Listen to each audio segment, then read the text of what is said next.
Chapter 48:30. Your clothes are all wet. Please come with us to change. Several people who looked like shop assistants thanked them profusely. A young woman even led her child forward and bowed gratefully to eldest Chin and company.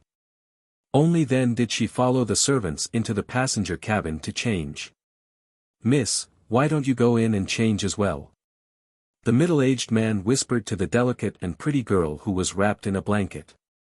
The girl glanced warily at eldest young Sir Chin and company before her gaze landed on Arbor.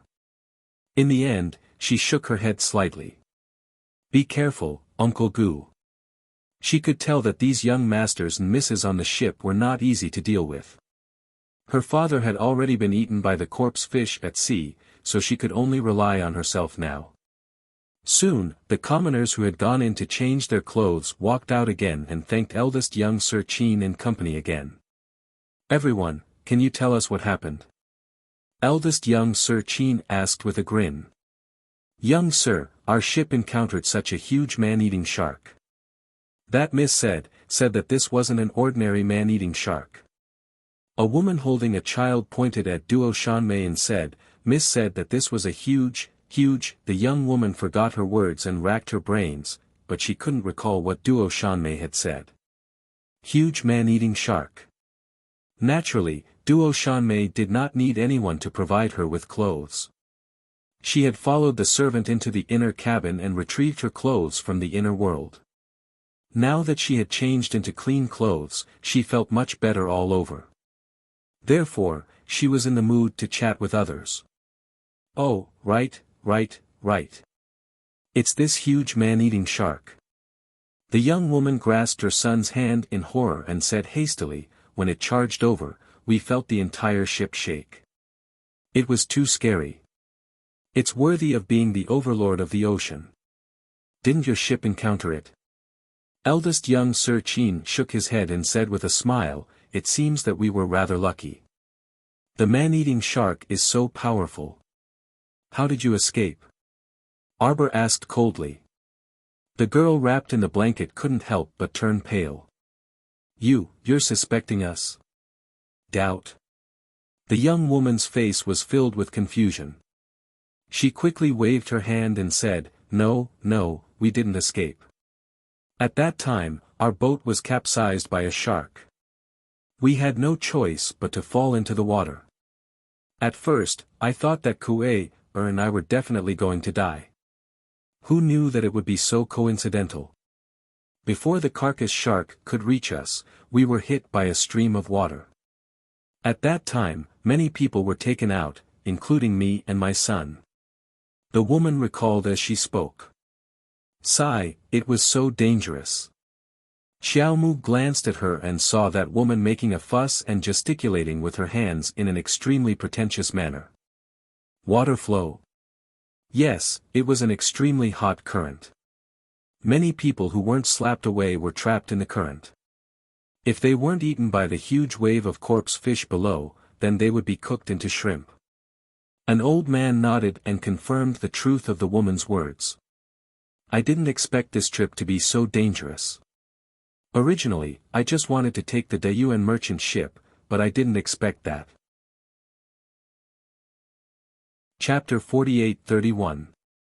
That elderly man heaved a long sigh. His eyes appeared somewhat downcast, as if he was recalling some of his deceased companions.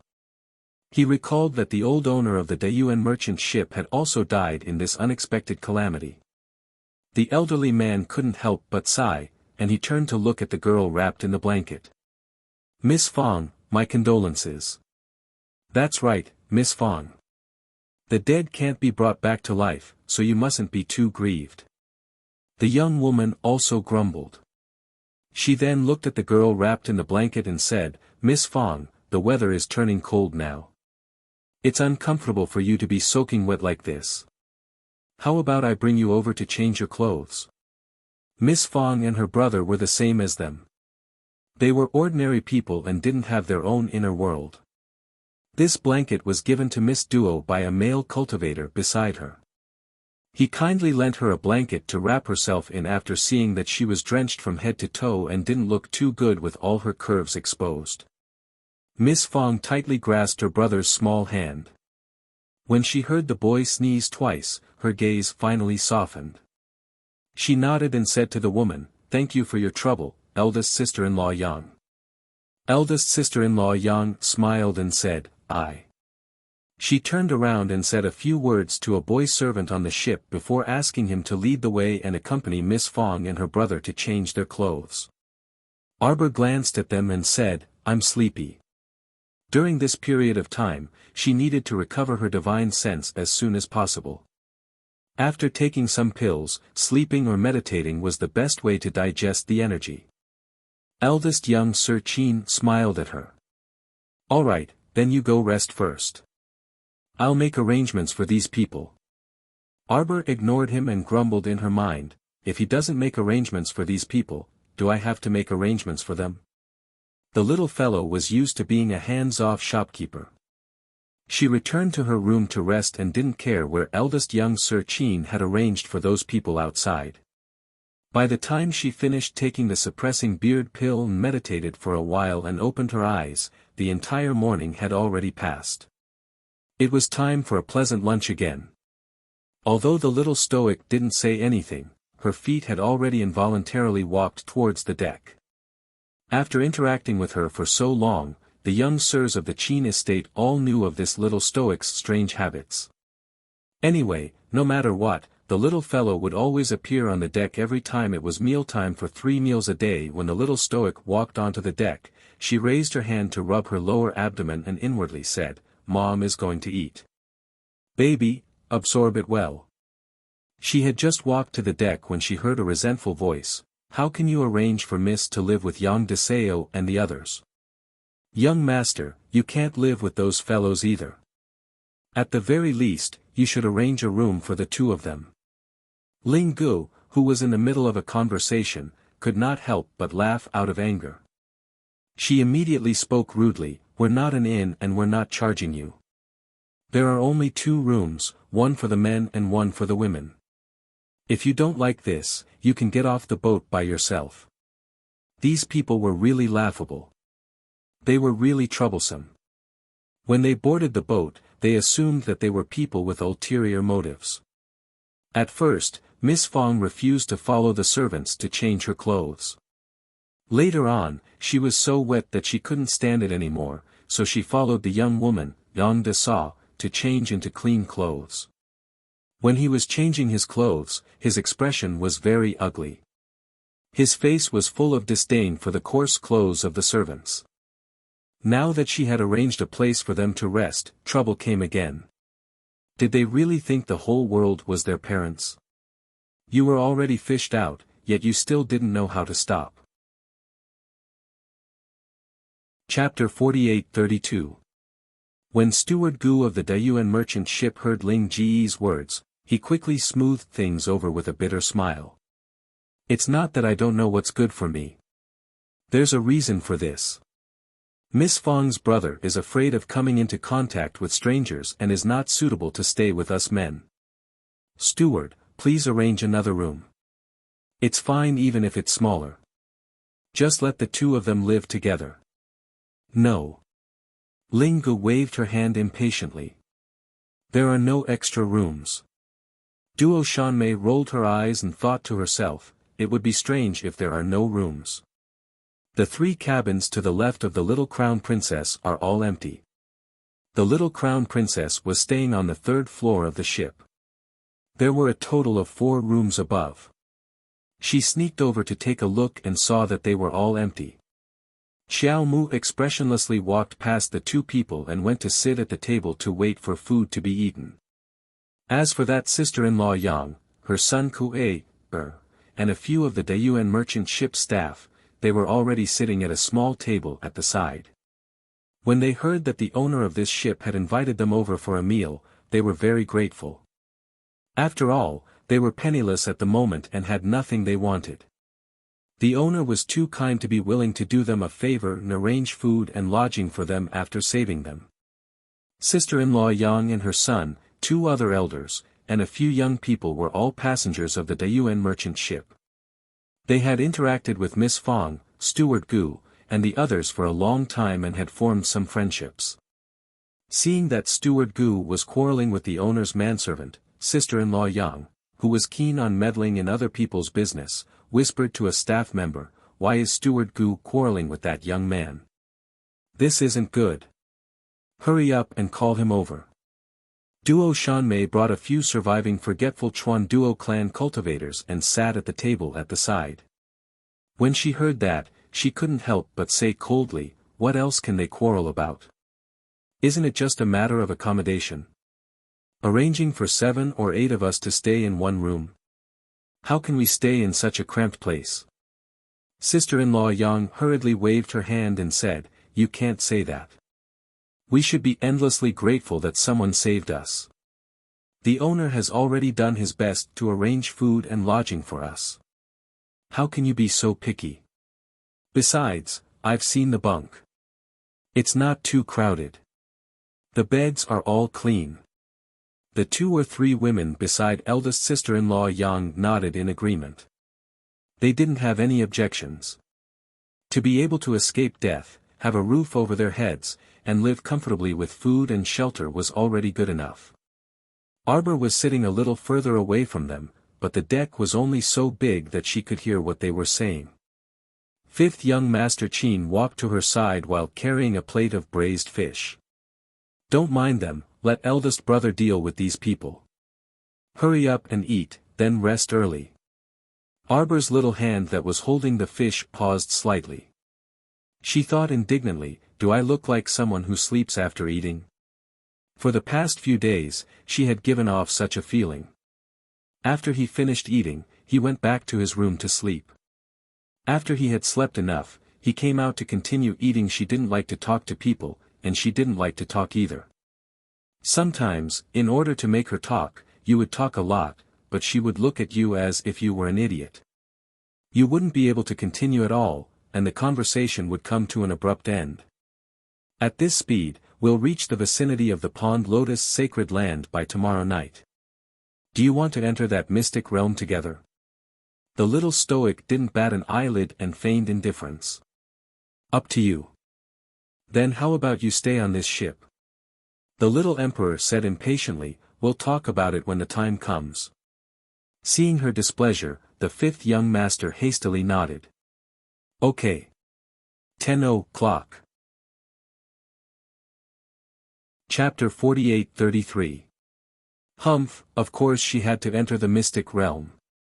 If she didn't enter the mystic realm, how could she find Lien's soul and break away from them as soon as possible? The 5th young master smiled bashfully at her. "I won't be able to take an afternoon nap in the mystic realm." "Arbor? Do I look like someone who likes to nap so much?" When the 5th young master saw her casting a sidelong glance at him, he hastily nodded sensibly and said, Then we'll see when the time comes. Jojo, eat more. Is this celery stir-fried not delicious?" The little emperor replied expressionlessly, "I don't like vegetables." When eldest young Master Qin walked over, he heard his 5th brother stuttering to the little stoic, but, this green vegetable, you still have to eat a bit."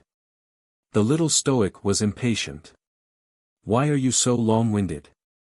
She paused and then said with a humph, "Bring it over." The 5th young master hastily brought the plate over. The eldest young master couldn't resist wanting to laugh and walked over to greet her. "Stoic. The little stoic, bah, you're the stoic, your whole family is stoic. What do you plan to do with those people?"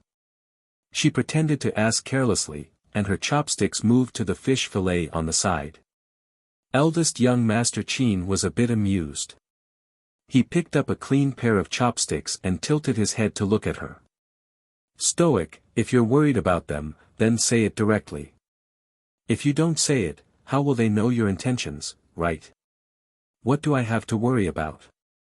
The little crown princess stuck out her small head and humphed nonchalantly. The eldest young master pursed his lips and smiled. Fine. You're not worried, but I'm worried, all right. Humph. When we reach the Pond Lotus Sacred Realm tomorrow, we'll definitely have to stay there for a while. The eldest young master said, at that time, we'll have the ship send them to their destination and then come back to pick us up.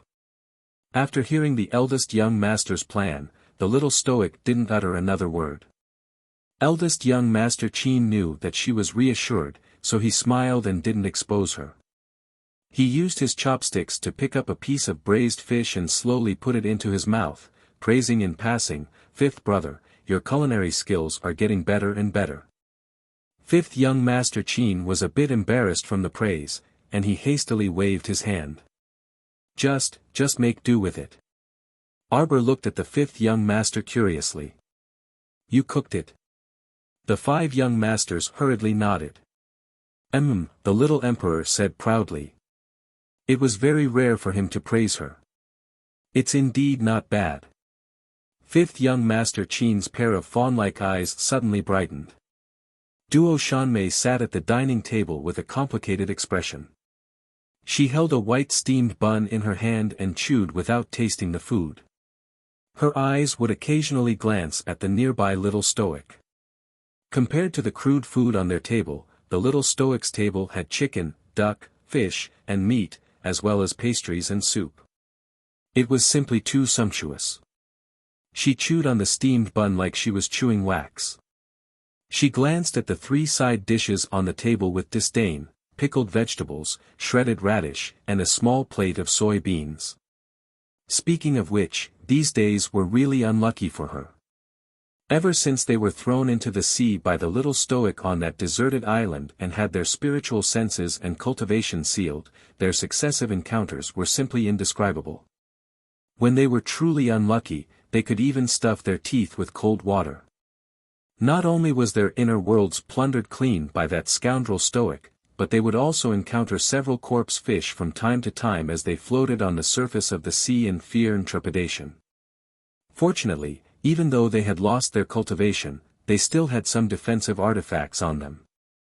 They relied on these items to barely survive. Chapter 48-34. She now knew that the owner of this ship was the Qin estate's young master. Previously, when they were rescued and thrown into the water by the eldest young master, she felt that this matter was definitely related to that expressionless face. Without cultivation and spiritual senses, it was actually extremely dangerous to drift on the sea for a few days. Fortunately, they were lucky and didn't encounter a large group of zombie fish. Otherwise it would be difficult for the Wangchuan duo family to even protect the remaining 10 survivors. After drifting in fear and trepidation for several days, they finally encountered the Dayuan merchant ship and were rescued. They didn't expect to encounter a crazy attack from a giant zombie shark the next day. It wasn't entirely true to say that she, Duo Shanmei, was extremely unlucky. At least she was still alive now. Even if she was lucky, she couldn't have been allowed to drift on the sea for so many miserable days and still be eating salted vegetables and steamed buns. "Hey, why are you making so much noise?" A kind voice came from behind Ling Gu. Ling Gu was annoyed by the pestering steward Gu and her expression turned ugly. When she heard his voice, she turned her head and looked over together with steward Gu. What entered her sight was a pot-bellied old man in his 60s with a smile like a Maitreya. His sparse forehead was smooth, and he wore a yuanbao hat. When he walked, his big belly bounced up and down, making him look extremely kind. Ling Gu hurriedly bowed and respectfully called out, "Grandfather Luo." "Ling Gu, how can you be so rude to a guest?" The old man smiled kindly and turned to the red-faced Gu Dazhong. "This guest, I'm really sorry. What did I do that made you dissatisfied?" When the old man said this, Gu Dazhong rubbed his hands uneasily. After all, the other party saved them first. Now that he was arguing with the host for so long because of the accommodation, it wasn't very kind of him. However, for the sake of his young mistress and young master, he had to bite the bullet and be this annoying person. Gu Dazhong told the old steward about the young master's situation. Elder Luo smiled and nodded. "Then, how about this? There's a small compartment next to the bunk. Usually, it's used to store the servants' clothes and sundries. I'll order people to clean up this small room for young mistress and young master to live in. Is that okay? Gu Dazhong heaved a sigh of relief and nodded gratefully. Thank you for your trouble, old steward. Sure, sure. Elder Luo replied with a smile. Omega Kotoku walked down the stairs and glanced at the people standing at the staircase. Elder Luo, what's the matter? It's fine, second young master. This old servant can arrange everything here. Elder Luo said with a smile. When second young master Qin heard this, he nodded apathetically and walked past them. Miss Fang, who had been standing by the side from the beginning to the end and waiting for Steward Gu to finish negotiating with the other party, held her younger brother's small hand tightly. Only then did he walk forward and whisper to Steward Gu, Uncle Gu, what did they say? She and her younger brother were ordinary people, and their hearing was average. From such a distance, she only knew that Uncle Gu had been talking to someone with an excited expression, but she did not know what they were talking about. Lieutenant General Gu repeated Elder Luo's words to the young lady. Miss Fang's face showed some disdain. Uncle Gu, you want us to stay in the storage room where the servants store their clothes and hats? Gu Dazhong's face also showed that he was in a difficult position. Young mistress, it's been hard on you and young master. It might take a few days. It'll be fine when we arrive. Chapter 48-35. Miss Fang also knew that it was impossible for her to negotiate with the owner at this time, otherwise, she would be even more detestable. The girl smiled awkwardly and said softly, no, it's not grievance. This is the only way for us to go through such an emergency. Gu Dazhong nodded and heaved a sigh of relief. If Miss asked him to negotiate with the owner about changing rooms, he was afraid that he would really annoy the other party and throw them off the boat. People have no choice but to lower their heads when they are under someone else's roof. Miss Fang sighed sadly, and her gaze seemed to glance in Duo Shanmei's direction. Miss, why don't you go and eat some steamed buns? Gu Dazhong hurriedly said, let's go over quickly and eat something first. Miss and young master will have to suffer for this period of time. When we reach the Jubilee City and contact the shopkeeper of the branch, you and young master will not have to suffer anymore. Although he said that, Gu Dazhong himself knew that this matter was still a little uncertain. Their master had died on the way, and the entire Fang clan had lost their backbone. Just this young master and young miss who knew nothing about business and did not understand the ways of the world, wanting to take over the branch into Jubilee City. This matter was still a little uncertain. Miss Fang wiped the tears from the corner of her eyes and held her brother's hand, saying, Uncle Gu, why is my life so hard? Gu Dazhong could not help but sigh when he heard that. Miss, let's not talk about this first. Look, there are not many steamed buns left on the table. Let's hurry over and get a few. When they walked over, they realized that the steamed buns on the table were already gone, and there were only 1 or 2 soybeans and 2 or 3 salted vegetables left on the side dishes. Gu Dazhong was stunned. When they looked over from afar, there were still some leftover food on the table. How could it be that in just a few steps there was nothing left? Miss Fang looked at the mess on the table and thought about her wealthy life back home. She sighed even more sadly. Forget it, Uncle Gu, let's go back to our room first. A Wang Chuan duo clansman at the table smiled awkwardly at Gu Dazhong. He coughed and took out 2 steamed buns from his inner world. Shopkeeper Gu, take this and eat it. Miss Fang glanced at the cultivators with a face full of resentment. She bit her lip and pulled her brother away. As cultivators, if they couldn't eat, they could store some food for themselves. It was all her fault for not being able to cultivate. She didn't even have 1 or 2 inner worlds. It was impossible for her to store food like others. Seeing Miss Fang leave with tears in her eyes, the practitioners felt even more embarrassed. They hurriedly stood up and said uneasily, Fang, I saw that no one wanted to eat. Only then did we put away the remaining food. Yes, yes, so as not to waste it. I didn't expect that Miss Fong and her brother haven't eaten yet. The other party coughed awkwardly. Miss Fong's sorrowful and pitiful expression just now was too pitiful. Duo Shanmei was speechless. This Miss Fong shouldn't have left crying over a steamed bun, right?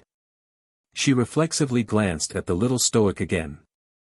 The stoic face was very perceptive and immediately shot a glance at him, meeting his gaze head-on. Duo Shanmei's heart skipped a beat, and her eyes narrowed slightly. These past few days, she didn't dare to appear in front of the little girl. After all, the Wang Chuan Duo clan and the little girl still had unresolved grievances and grudges. Chapter 48-36. There was no guarantee that the little stoic would remember something and want to settle accounts with her when the time came.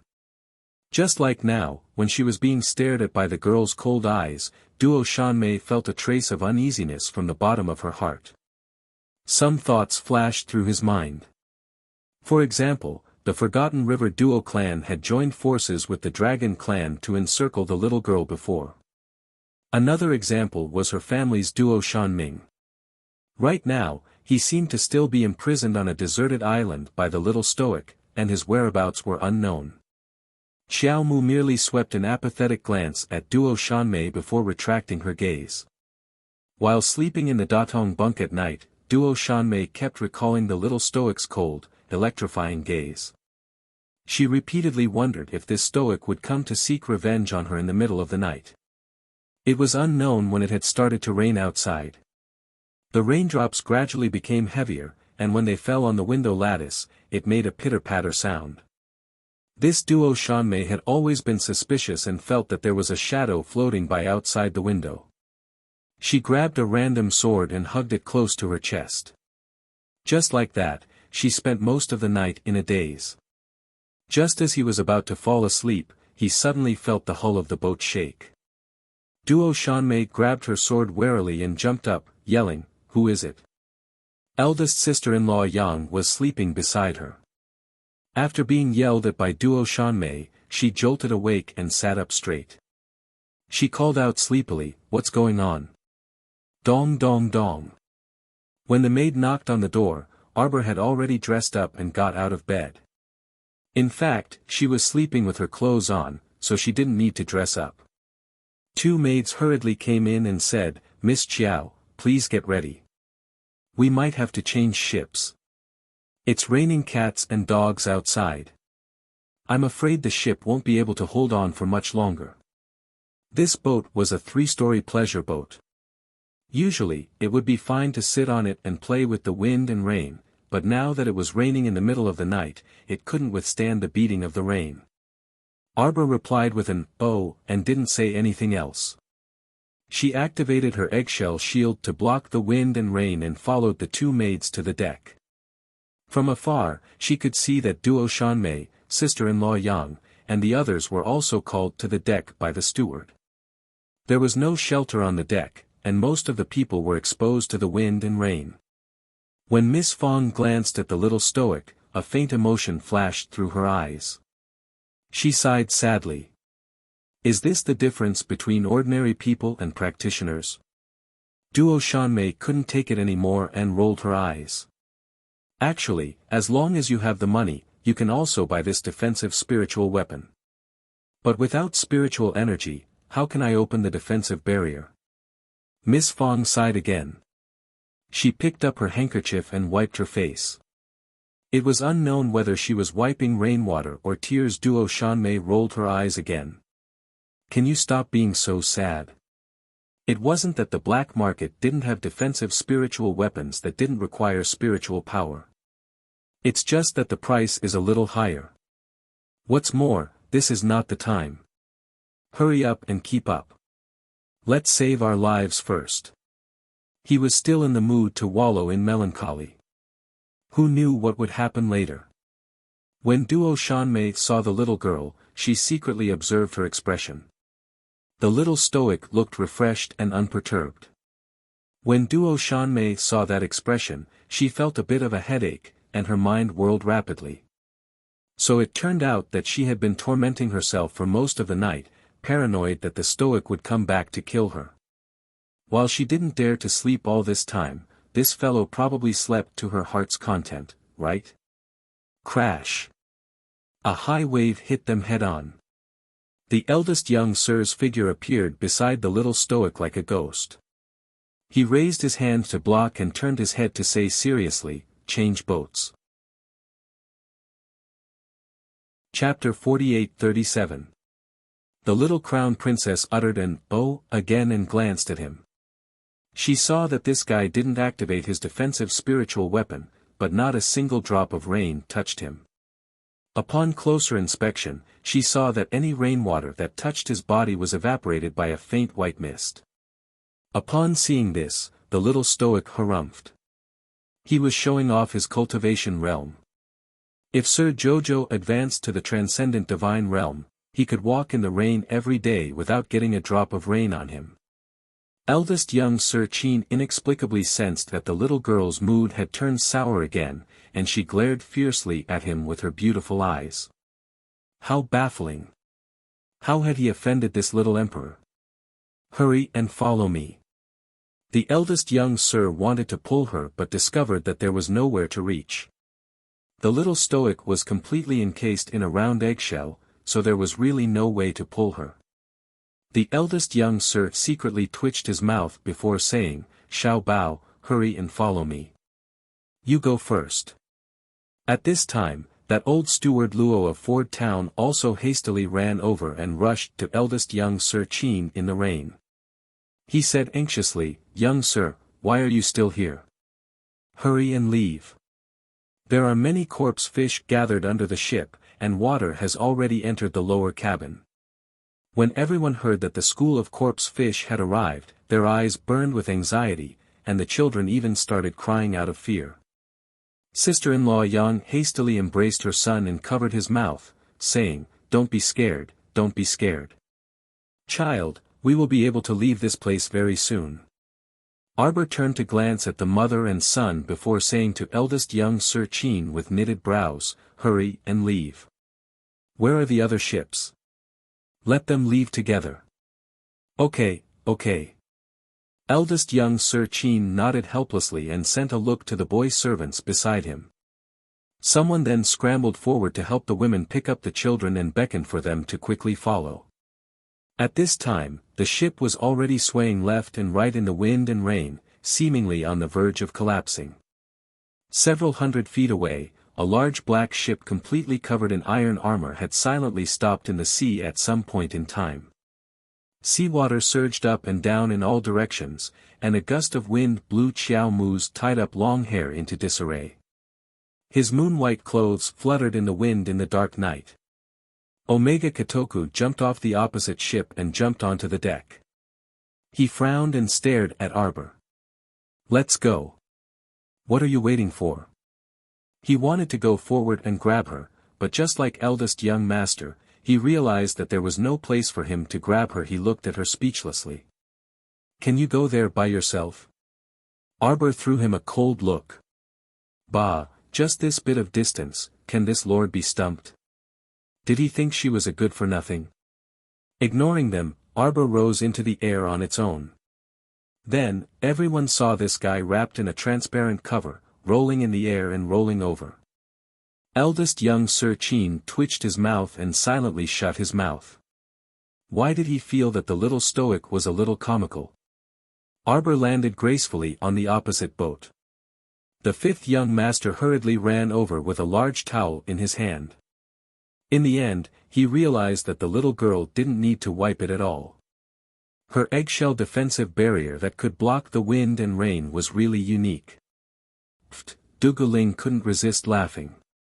When he saw the little Stoic's gaze sweep over, he hastily shut his mouth and coughed lightly. "Ah, is everyone all right?" "Your ship is too lousy," the little Stoic said indignantly. "Wasn't it funny to have to move the ship in the middle of the night?" Chapter 48-38. Quickly come over and take a look. Duguling beckoned her over. Arbor quickly strolled over and leaned close to the side of the ship to take a look. A gigantic carcass shark abruptly scuttled out of the water. After scuttling several meters high, it smashed into the ship with a dull thud. The little stoic turned around to take a look. Without another word, she snatched a bow from an attendant's hand and shot it twice reflexively. With a whoosh, this gigantic carcass shark smashed into the water with a bang, creating a splash. "Did you hit it? Did you hit it?" Several attendants excitedly asked as they surrounded him. Arbor knitted his brows, inwardly thinking, how could it be that simple? That gigantic carcass shark looked to be as big as 2 liger beasts, and its swimming speed was astonishingly fast. Thump. A tremor came from the lower cabin. At this time, eldest young Sir Chin had already swiftly boarded the ship. He glanced at the little stoic. "You guys stay here and don't move. I'll go down to take a look." Arbor cast him a sidelong glance and silently took a small step back. "Don't worry and go." Eldest young Sir Chin, it wasn't like he was going to die. What do you mean don't worry and go? Why did he feel that the words coming out of this fellow's mouth were so unpleasant? Dugu Ling and the fatty with the purple gold hammer also flashed over and said in unison, "Eldest young sir, this subordinate will go with you." Eldest young Sir Chin didn't refuse them. The 3 of them jumped into the sea one after another, and their figures were instantly drowned by the waves. On the other side, several Qin estate servants were carrying sister-in-law Yang, Kuei, and the Fong family siblings towards the 4-story ship. Miss Fong's pretty face was extremely pale from the cold. That young Sir Fong was struggling and screaming in the servants' hands, as if he didn't like being touched by the servants at all. The Qin estate's attendant also had a very unsightly expression. At first, he planned to carry young Sir Fong, but that child writhed in his arms as if he had seen a scourge and didn't like him approaching. This attendant had no choice but to grab young Sir Fong's collar with one hand instead. Who would have thought that when he flew out of the original ship, the child who was courting death began to wail like a ghost and howl like a wolf in midair. As he shouted, he wantonly shook his body. The attendant was pushed down by his twisting body, and at this moment, the carcass shark emerged from the bottom of the water, opened its huge mouth, and bit at the back of his foot. The Zither estate servants, who were on the 4-story ship, all cried out in alarm when they saw this thrilling scene. Ah Kai picked up a long bamboo pole and shouted at the servant who was holding young Master Fong, who was swaying left and right on the surface of the sea, Nyo, quick, quick, quick. Quickly. Come here quickly. Nyozi felt a gust of fishy wind coming from below. In the nick of time, he took a deep breath and jumped up with young Master Fong. He stepped on the bamboo pole handed over by Ah Kai and borrowed the strength to jump onto the deck of the ship. At the same time, the carcass shark spat out a ball of dark red mucus, which landed on the railing of the ship and corroded half of the railing. Ah, boo-hoo, boo-hoo, big sister, big sister. The young master of the Fong family cried as he threw himself at his big sister. Miss Fong hurriedly hugged him. Thinking of the dangerous scene just now, she couldn't stop wiping her tears. The siblings were crying so hard that the servant named Nyo was almost angered to death. He opened his mouth and scolded the siblings, "In the future, if you want to court death, don't implicate others. You think I want to bring him here?" Chapter 48-39. If it weren't for the young master's orders, who would want to bring along such a jinx? You can't come over yourself, and you're still so unpresentable even if someone else brings you along. If you want to die, then die further away. Don't fucking implicate others. Alright, Ernyozi, why are you getting so angry with a child? This child is probably scared silly, and he's quite frightened right now. Forget it. Several servants on the side hastily stepped forward to mediate. Afu also followed up with a few words of comfort. He turned to look at the siblings hugging each other and sighed. He said to the embarrassed manager Gu, "Watch them. Little young Master Fong kept trembling in his sister's arms and whimpered, "Sister, it hurts." While they were bickering, Duo Shanmei walked up and yanked little young Master Fong out of Miss Fong's arms. The siblings screamed involuntarily. Little young Master Fong covered his head and scurried away like a rat, burrowing straight into his sister's arms. "Don't move!" Duo Shanmei bellowed and forcefully tore apart little young Master Fong's pants. On the exposed calf, everyone could clearly see a few small red dots that seemed to have been burned, distributed on that leg. "What are you doing?" Miss Fong shrieked and hastily covered her brother's leg with a blanket. However, Arbor's voice sounded from the side. "He's been poisoned by corpse poison and must be treated as soon as possible." "What?"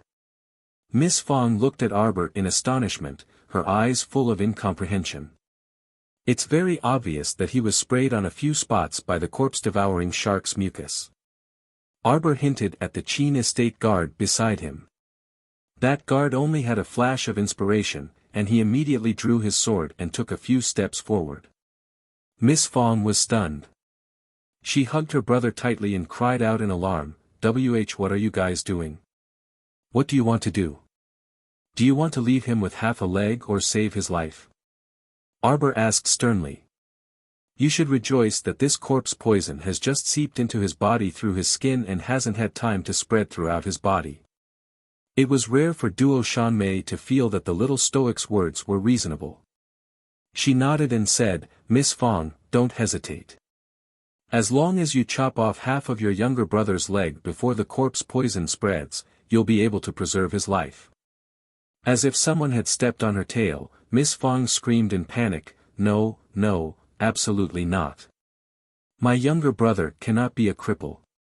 He still has to inherit the Fong family in the future and bring glory to the Fong family." Arbor couldn't help but roll his eyes. He secretly complained in his heart, "You're about to die, and you still want to show off. You are all cultivators with remarkable abilities. You must have a way to save my brother without harming him." Xiao Mu turned around and left, not even leaving behind an extra word. She had always believed that if she could help, she would reach out and help others. It was not a problem for her to help with some small matters, as long as it was within her ability. However, this did not mean that she could tolerate others stepping on her nose and ordering her around for no reason. Just like practicing medicine, she would do her best to help those who sought medical treatment in front of her. However, if you didn't trust her ability and still nagged her while ordering her around, then sorry, scram and scram.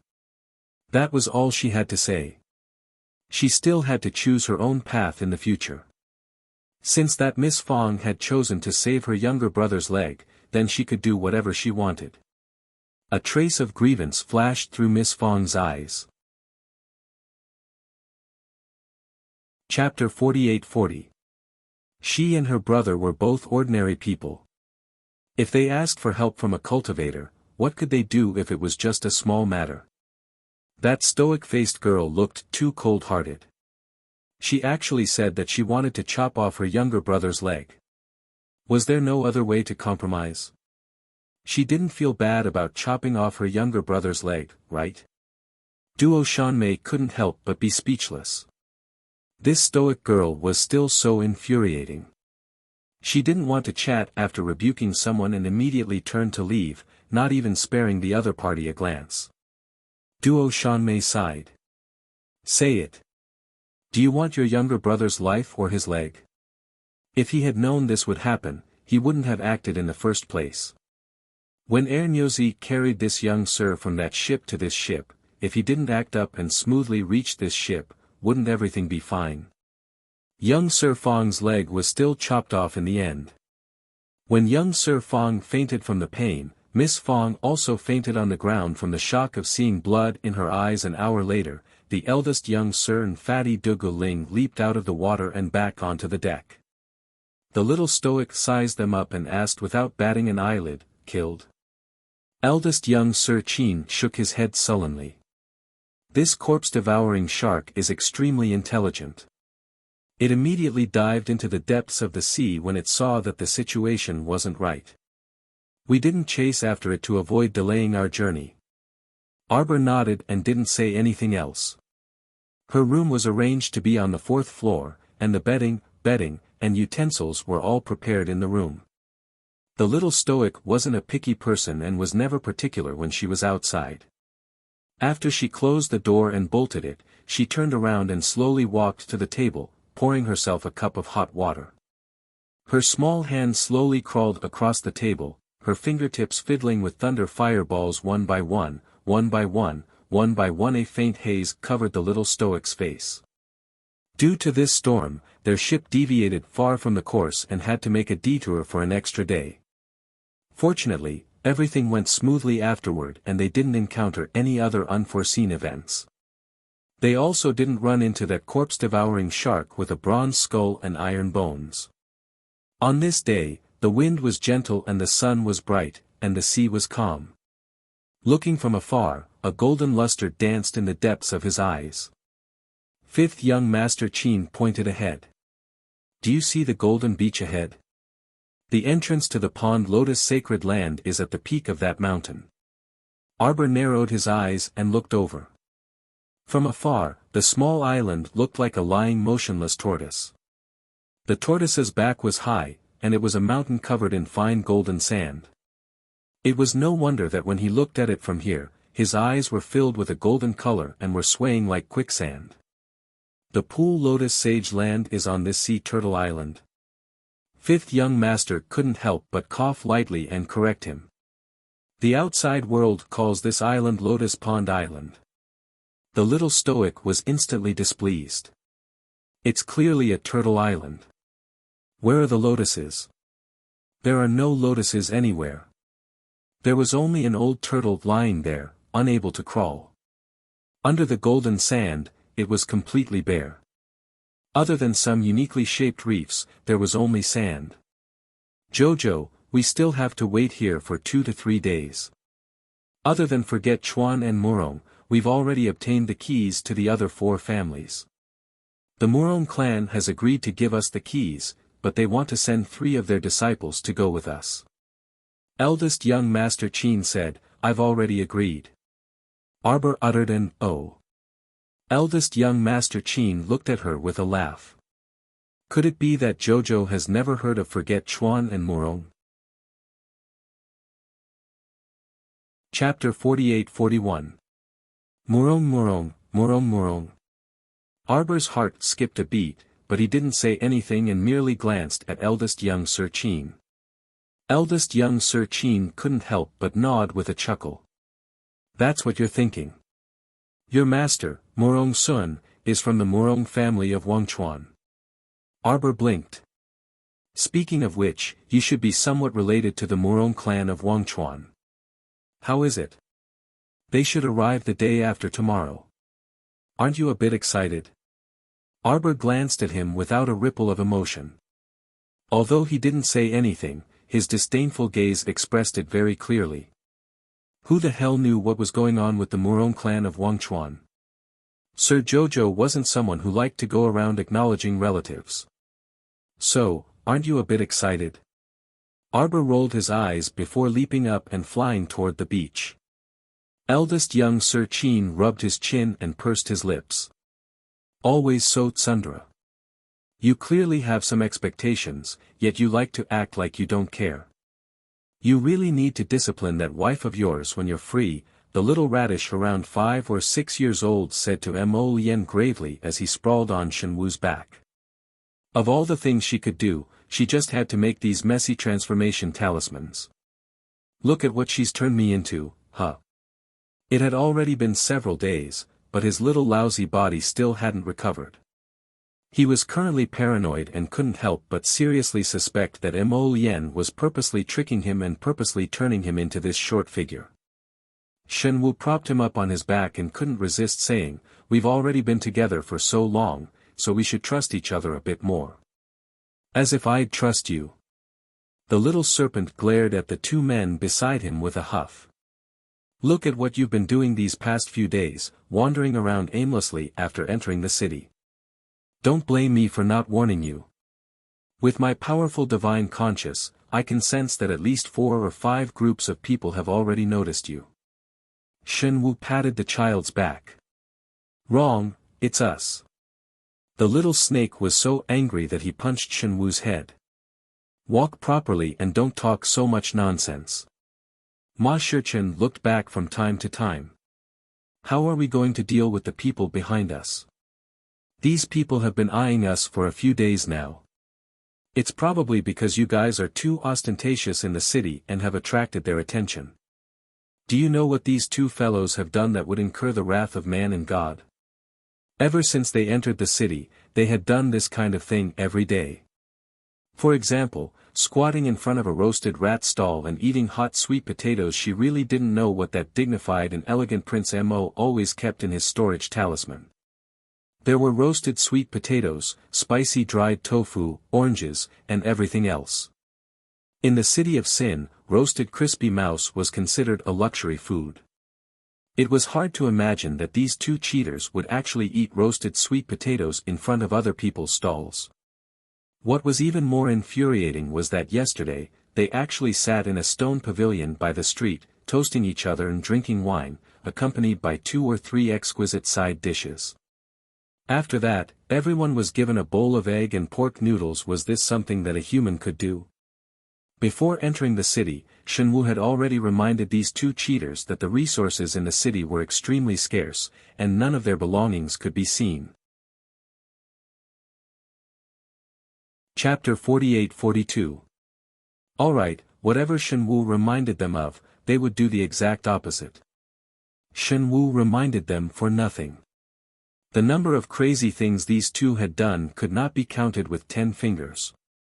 It was normal for them to attract 5 or 6 groups of people to follow them. At this moment, the venerable Peach Blossom Immortal took out a wine flask from his inner world and followed behind Mo Lien. He took a sip of wine to calm his nerves as they walked forward. Mo Lien, there are more and more people following us. Then why did you freaking show off your apricot wine? Is this person crazy? It's fine. Just like we said yesterday, enter the alley in front. Mo Lien nodded and quickly walked to the stone alley on the side. Ma Shichen immediately followed after him, intentionally or unintentionally turning around to glance behind him. Shen Wu hurriedly followed them in. Now that he knew Prince Mo's identity, he had a blind trust in His Highness. He always felt that Prince Mo would cheat anyone, but probably not his teammates. Has this kid always cheated others like this? The little snake pursed his lips and could not help but say. It depends on the situation, Yuan Shichen answered casually, then looked at him with a smile. What? Are you scared? Why would I be scared of him? The little snake puffed up his cheeks and snorted. If I recover, I can be a great help to you. Yuan Shichen smiled and looked at him without saying anything. Zhuo saw this guy's eyes and his heart instantly became uneasy. It can't be, right? Looking at Yuan Shichen's eyes, this black-bellied gaze, could it be that he wanted him to stay like this until they got out of the undersea abyss? Are you still brooding over what happened before? The little snake keenly sensed that the attack at the undersea abyss entrance might not be over yet. This Prince Mo was really not a good person. Why was he always holding a grudge? Yuan Shichen smiled and patted his head. Don't worry. One day, I'll take care of you. Yuan Shichen smiled meaningfully at him. When we fight later, follow Shen Wu and don't run too far. After all, with his current physique, if he were to fight, he would be pressed to the ground and beaten up. The little snake looked at them speechlessly. Judging from the attitude of these 2 black-hearted people, they really wanted to lure all the people from the city of Sin here and get rid of them in one fell swoop. He sincerely sympathized with the unlucky ones. This was clearly an act of pulling a line to fish. How could he have fallen for it? The people of the city of Sin had too much faith in themselves. As Mo Lien and He-Chen turned into the stone alley, several groups of people looked at each other, then immediately chased after them without any explanation. In the city of Sin, food was the most precious luxury. They would often fight to the death for a bit of vegetables or a mouthful of meat. All the inner world items taken from the sinkhole had to be handed over to GC. After extorting them layer by layer, the amount of food they could obtain was very little. These people lived in the fear of starvation day and night. Many of them were ordinary people. When they were unbearably hungry, they could eat anything. The group of people swarmed into the stone alley. Although they felt a little uneasy, they did not feel fear or dread. In the city of sin, outsiders with higher cultivation would be more unlucky and miserable. Chapter 48-43. So what was there to be afraid of? They were all ordinary people. Could it be that they couldn't win in numbers? The first group of people rushed into the alley and saw Mo Lien and He Chen at a glance. They were standing in the same spot and looking at them calmly. Being stared at by those two pairs of dark eyes, the people who chased after them felt guilty and panicked for no reason. However, they forcibly steadied the billowing waves in their hearts, and they even sent out a representative who looked rather pretentious to come forward and converse with Mo Lien and He Chen. Did the two of you come from above? The man pointed up and asked with a smile. Are you new here? After all, they had not seen these new faces 3 days ago. Ji Chen smiled and glanced at them without saying a word. What a coincidence. The person who spoke in front of them was someone they had met once when they were in the deprivation sinkhole. His name seemed to be Omuri. At that time, he was following behind the leader of the worshippers at the sinkhole. He seemed to be a small leader in the city of sin. With Mo Lien's photographic memory, she had already recognized Omuri's identity with a glance. But they had changed their faces, so the other party would definitely not recognize them. Mo Lien and He Chen acted as if they had never seen Omuri. She glanced at them coldly and said, "Get out of the way.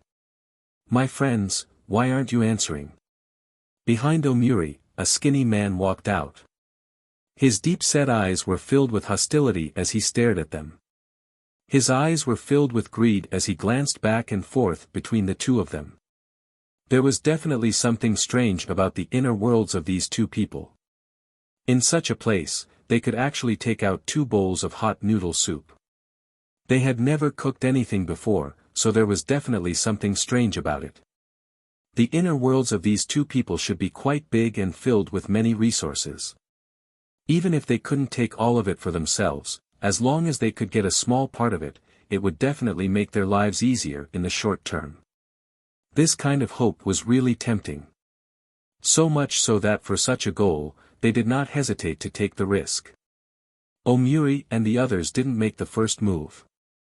Instead, the other 2 groups of people who followed them rushed over and attacked Mo Lien and the others. The rich and varied resources in their inner worlds were simply too attractive to these people. Yuan Shichen and Mo Lien naturally wouldn't be courteous to them. He didn't reject anyone who came and gave them a violent beating. After venting his anger, he asked Shen Wu to count the number of people lying on the ground and wailing. He found a few ropes and tied them all up. Yuan Shichen stepped forward and kicked Omuri. He then asked with a smile, "Hand over your waist token that allows you to enter the Grand Lord's mansion." Omuri's face turned pale as he shook his head. Just as he was about to argue, he saw Yuan Shichen kick the person beside him. "If he doesn't want to, you do it. Hand it over and I'll let you live." The man's face turned pale and he trembled as he took out a token from his waist. Seeing this, Omuri couldn't help but scold, "Do you really think you can survive after you hand it over? If you dare to betray Grand Lord GC, you will die." Yuan Shichen ignored him and directly punched his abdomen. This punch made Omuri feel that his dantian was shaking along with his blood and qi. It was especially terrifying. Omuri took off the token from his waist and trembled as he handed it to Yuan Shichen. Chapter 48-44. Don't kill me. Omuri stammered, his entire body trembling. "Is there a password for entering and exiting the city lord's mansion?" Omuri's eyes flickered slightly. The venerable Peach Blossom Immortal looked at him with a smile. Don't lie, I hate it when people lie. People who lie usually don't have a good ending. I'll tell you everything. Yes, there are 7 passwords. Different passwords are given to different people. Omuri quickly explained all the passwords, including the details. Then, he looked at the venerable Peach Blossom Immortal with fear and trepidation. My lord, now, can we leave? Yuan Shichen turned to look at Mo Lien with a smile. How should we deal with them? Omuri and the others' hearts sank slightly. They wanted to gather their chi, but they were suppressed by a strong pressure. It was impossible for them to escape this place. So these people were really fishing. After hooking a group of fools, they were going to deal with them. Since they have no value, let's kill them. When Omuri heard the ordinary-looking middle-aged man say this, he could feel the cold murderous intent in his voice from a distance. I think it would be better to sell them to people who make rat meat. Yuan Shichen joked, looking at Omuri and the others with a deep gaze. That would attract too much attention. Mo Lien said faintly. The little snake asked incredulously, what do you mean? Were all humans speaking in such a tone? They were clearly talking about entering and exiting the Grand Suzerain GC's mansion. Why did they suddenly talk about rat meat? Shenwu pondered for a moment, then sighed. They are talking about those slaves. The little snake boy could not keep up with their divergent thoughts. He could not understand what they were talking about. Humans were really a strange species. They spoke in such a bold and imaginative way. Shenwu looked at him speechlessly. Can't you use your brain? Are you going to believe whatever others say? Don't you think it's strange that there are people selling roasted rat meat in the streets and alleys of this city? What's strange? Shenwu suddenly had a feeling of not wanting to talk to this idiot. It was a little tiring to explain. Although this human snake had lived for hundreds of years, it didn't have intelligence. Its intelligence was probably that of a 5 or 6-year-old child, right? What do you mean? The snake man shouted angrily. Zhe Chen, Mo Lien, and Shenwu all looked at him with indescribable gazes. It made one's heart feel stifled. How can there be so much rat meat? Shenwu couldn't help but roll his eyes and cry out, it's just a sheep's head under the guise of dog meat. The so-called roasted rat meat was just some slaves killed in the karst cave mining area. Shenwu took a deep breath. In the end, he was still somewhat unable to continue speaking. This kind of thing was really cruel. But in a place like this, any kind of cruelty seemed to be normal. Most of the time, in order to survive, some people would probably do even more earth-shattering and cruel things. The snake man was stunned for a moment. He couldn't help but exclaim, you humans are really too scary. You can really eat anything. Shenwu rolled his eyes at him, too lazy to continue talking to him. If he wanted to find a way out of this underwater abyss, he first had to deal with this group of troublesome people in the city of Sin.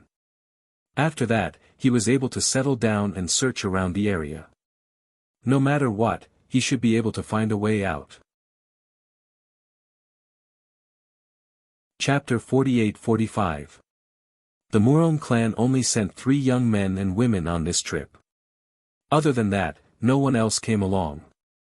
After the 3 of them boarded the boat, eldest young Sir Qin led them towards the little Stoic and 5th young Sir Qin sighed with a smile. Stoic, come and meet Forget Chuan and Murong's guests. Murong Yen and Murong Zhao were both 27 or 28 years old and were the cream of the crop among the clan's younger generation. Murong Fei was about the same age as the little Stoic, around 17 or 18 years old. She was lively and active by nature. This was the first time the little girl saw so many people, so she wasn't the least bit afraid of strangers.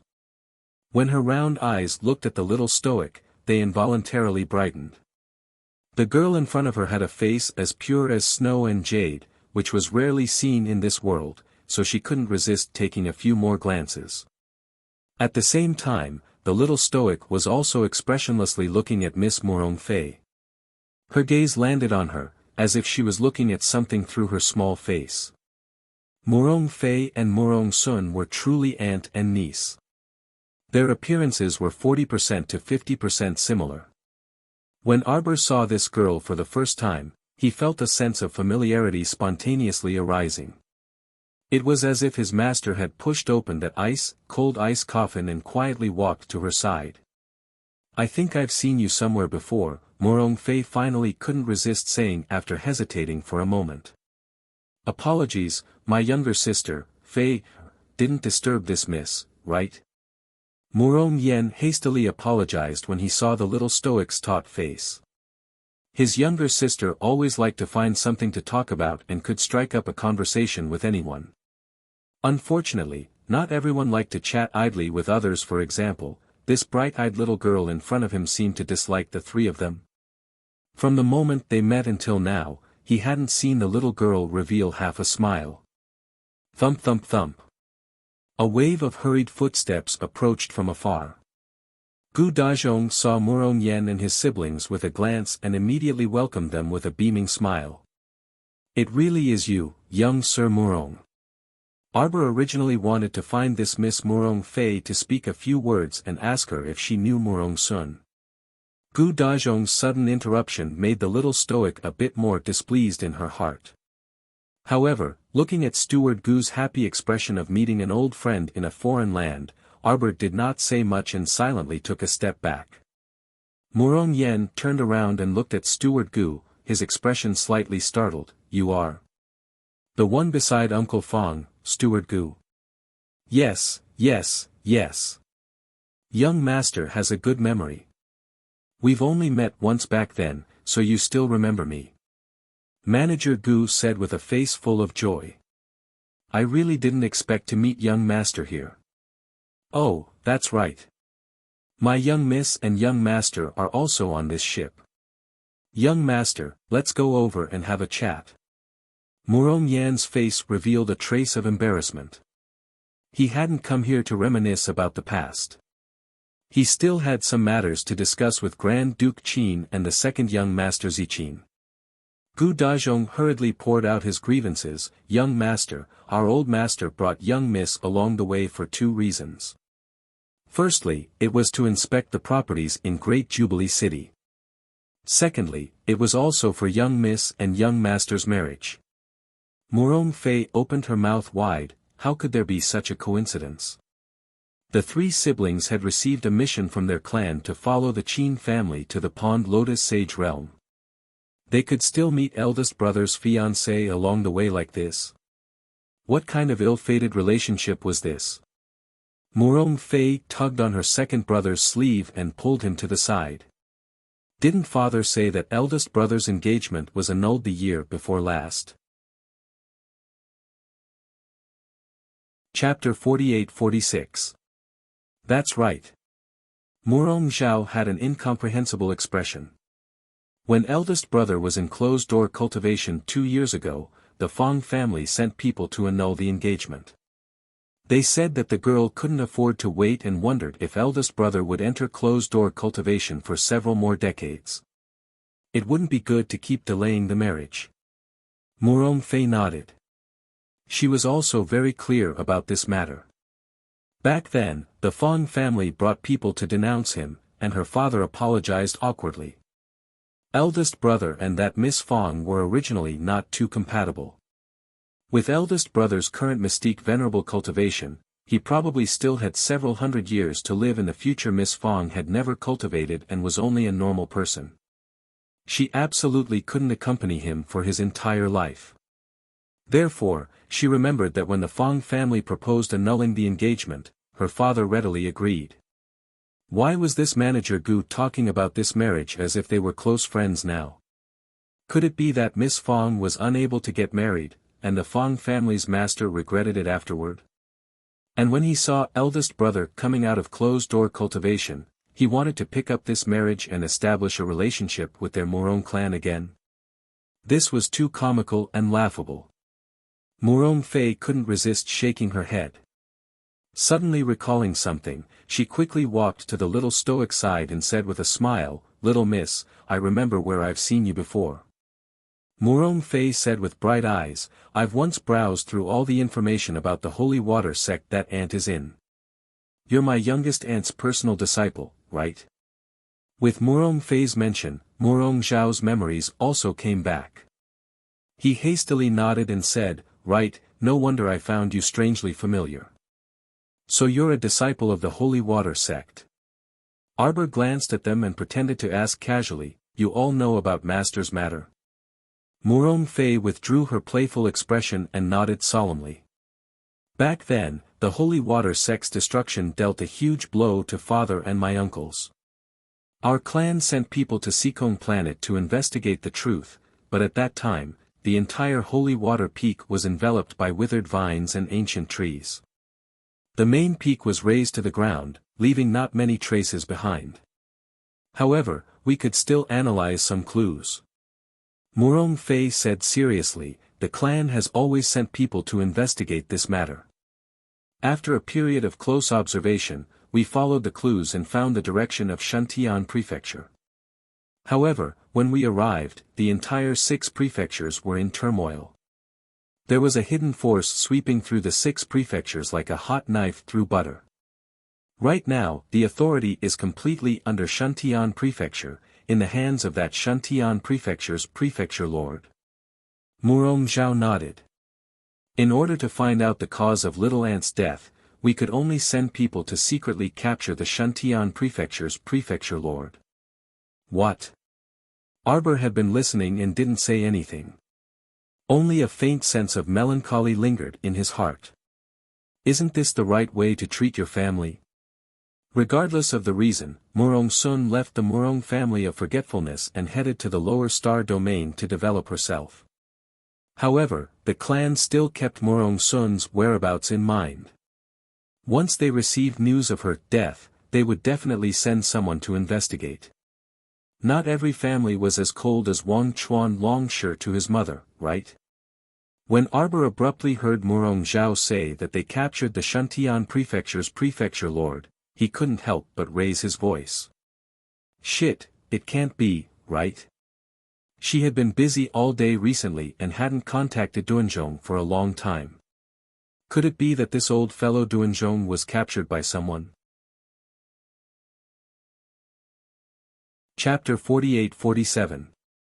Seeing her agitated reaction, Murong Zhao and his sister hastily asked, "Is there a problem?" "According to our investigation, there is conclusive evidence that Shantian Prefecture accounted for more than half of the people who attacked the holy water sect back then."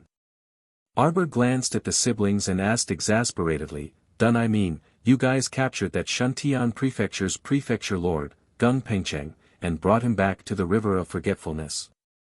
"That's right." Murong Fei said solemnly, "We sealed his divine sense at the first moment and imprisoned him in the dungeon for interrogation. That old punk was also stubborn and refused to confess at all. The strangest thing was that the soul-searching was ineffective against him. Arbor, you guys really searched for the wrong person." She could even imagine that old punk Dun Zhu's bitter melon face, his small hands clutching the 2 bars as he wailed, "Master, little master. Save Dun Zhu. Peach blossoms, save your Dun Zhu." Arbor couldn't resist massaging his throbbing head and vaguely seemed to hear Dun Zhu's miserable cries. What a pitiful old punk. Why was he so unlucky in this lifetime? "When did you guys capture Dun Zhu, that Shantian Prefecture's prefecture lord?" "When?" Murong Zhao and Murong Fei pondered for a moment before replying, "Probably around 3 months ago." Arbor widened his eyes in astonishment. "Then you guys have been detaining him and torturing him?" Murong Fei smiled embarrassedly. "That's right. Actually, we didn't want to detain him. It's mainly because this guy doesn't speak the truth. His words don't match and sound like he's making up lies." Arbor was speechless and said after a moment of silence, "Can you guys release him first after returning? You know him." Murong Fei was startled and sized up Arbor. That old man doesn't look like a good person. Arbor didn't know how to explain it to them and considered for a moment before saying, actually, you guys captured the wrong person. Right now, the wisp of soul in Gung Pengcheng's body is temporarily residing in a friend of mine.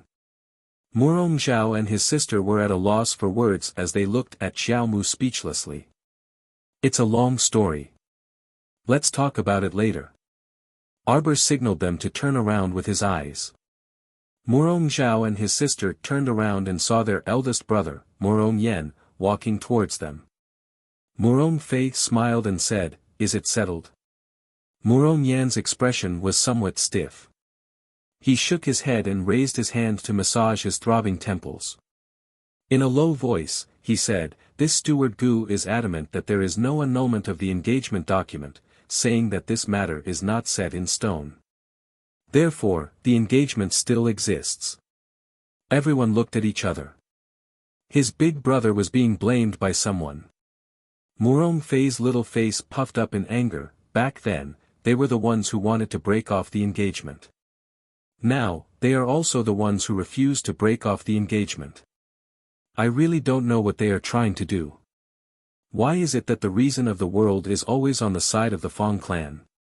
Murong Yen smiled good-naturedly. "Forget it, let's talk about this later. Little sister, you stay here and don't run around. Your second brother and I are going to discuss with the two young masters of the Qin estate about entering the secret realm. They had a purpose for this trip, which was to maximize their clan's benefits." Murong Yen glanced sideways at Arbor and nodded very politely. Before he could speak, he heard Murong Zhao say, "He's one of us." Chapter 48-48. Eldest brother, this is little aunt's direct disciple. Murong Yen belatedly glanced at the little girl with an expression of sudden realization. "Ah, it's that one from planet Sikong's holy water sect. No wonder younger sister," said the little girl. Looked familiar at first glance. It turned out she really was one of them. Little aunt's direct disciple was no different from the Murong family's direct disciple. Murong Yen hastily said with a smile, "Please forgive me for not recognizing Miss earlier." The little stoic's face was still stoic, but her eyes were brimming with vigor. She glanced at Murong Yen and pretended not to care. No need to take it to heart. Before she could finish speaking, she saw Murong Yen take out a small box from his inner world and hand it to Arbor. "Little junior sister, you don't mind me calling you this, right? Take this small item and treat it as senior brother's greeting gift to you. It's just a trifling item. It's a few formations that senior brother made himself and can be used at any time." The belated siblings, Murong Zhao and Murong Fei, also hastily took out gifts and piled them in the little stoic's hands. "Little junior sister, we'll be a family from now on. Don't be afraid, even if little aunt is no longer here, our Murong family of Forget River will still be your strong backing." Murong Fei paused and asked in confusion, "Speaking of which, where have you been all these years?" After the Holy Water sect was destroyed back then, the Murong family of Forget River actually sent a group of people to stand guard outside planet Sikong's Holy Water sect for several months. In the end, they didn't find a single Holy Water sect disciple, which was truly a huge setback. They only withdrew everyone half a year later. At that time, those clansmen reported that there was no one alive in the Holy Water sect. All the uncles, elders, and uncles in the clan were extremely furious and had been investigating this matter for many years. However, due to heavenly law's obstruction at that time, they didn't dare to extend their hands too far. They had been investigating in secret, and their progress was very slow. Arbor's eyes brightened, and she silently took back the gifts the little brothers and sisters handed her. She said, "It's a long story." The three people, strange, why did they suddenly feel awkward? "It's a long story." The little stoic said with a conflicted expression, "I'll tell you when I have time in the future." Of course, it was impossible for her to tell them about it. It would be better to bring them to the current Holy Water sect and send a talkative senior sister to tell them about it. Murong Fei smiled happily, "That's good too. The little stoic's mouth twitched. She originally wanted to tell them that Murong Sun might still be saved. But on second thought, in order to avoid having too much hope and too much disappointment, it was better not to talk about it for now. Perhaps in the future, he would be able to save his master. At that time, he would let his family meet. Wouldn't it be better to be surprised and happy? Everyone, are you done catching up? Eldest young Sir Qin strolled over with a grin and glanced at the little girl's calm face. Bah, this little girl still wanted to lie to him. She was clearly very happy and excited on the inside. If it weren't for them being present, perhaps the little stoic would have already pulled that Miss Murong intimately to the side to chat. Jojo, is it okay if you share a tent with Miss Murong tonight? Arbor nodded without any objections, but Murong Fei appeared very happy. You've stayed on this sea turtle island for 2 days already, right? Before Arbor could complain, eldest young Sir Qin nodded and said with a smile, yes, everything is ready. We're just waiting for your key. Murong Fei's hand reached into her bosom. Chapter 48-49. He took out a very ordinary cloth pouch and poured out a gilded copper key from it before handing it to eldest young Sir Qin. Eldest young Sir accepted it very politely with a smile. At the same time, he took out 4 other gilded copper keys that looked exactly the same in terms of specifications and quality. When the 5 keys were placed together, they emitted a bright glow under the sunlight. Arbor's large eyes glanced at those 5 keys before retracting her gaze. Eldest young Sir Qin walked to her side with a smile. Jojo, I'll leave these keys to you for safekeeping. Arbor looked at him strangely. Eldest young Sir chuckled and placed all 5 keys in her hands. All right, you can go rest. Today, 5th brother told me that you didn't take an afternoon nap. You must be exhausted, right? Arbor rolled her eyes. She really wanted to refute that her sister didn't need to take an afternoon nap every day. Recently, she had been working too hard in order to recover her divine sense as soon as possible. Who took an afternoon nap? The little fellow put away the 5 keys and silently glanced at eldest young Sir before walking towards her tent. Murong Fei hastily followed and excitedly asked, little junior sister Jojo, with my condition, we still have to stay here for 4 to 5 days. Arbor nodded and led her towards her tent. The entrance to the Pond Lotus Sacred Realm had to be opened, or else they wouldn't even be able to enter the secret realm's main entrance. Along the way, the island was barren without any resources other than rocks and sand. A row of tents of various sizes were crowded together on the sand and rocks, forming a circle of varying heights. I see that this tent area is quite crowded. The Qin estate of the Divine Province must have emptied most of their assets and moved all of them to the Pond Lotus Sacred Realm, right? We saved more than 20 people along the way, Arbor explained reluctantly. Murong Fei absent-mindedly glanced behind her, and her gaze suddenly turned sluggish. Sensing the change in her aura, the little stoic also glanced behind her without batting an eyelid. She saw that warm-hearted eldest sister-in-law Yang helping the sickly Miss Fong out of a small tent and slowly walking forward along the sandy ground. A few able-bodied laborers were helping the duo clan members to repair a few collapsed tents. Last night, the wind was so strong that several tents were blown over. If these were not repaired today, the existing tents would be even more crowded. At this moment, Miss Fong also saw the nearby arbor from the distance of a few strong men who were fixing tents. A hint of fear and dread flashed in his eyes. Previously, it was this woman who had said decisively that she would chop off one of her brother's legs. In the end, his poor brother really did lose a leg. Her younger brother was still so young. How was she going to support him in the future?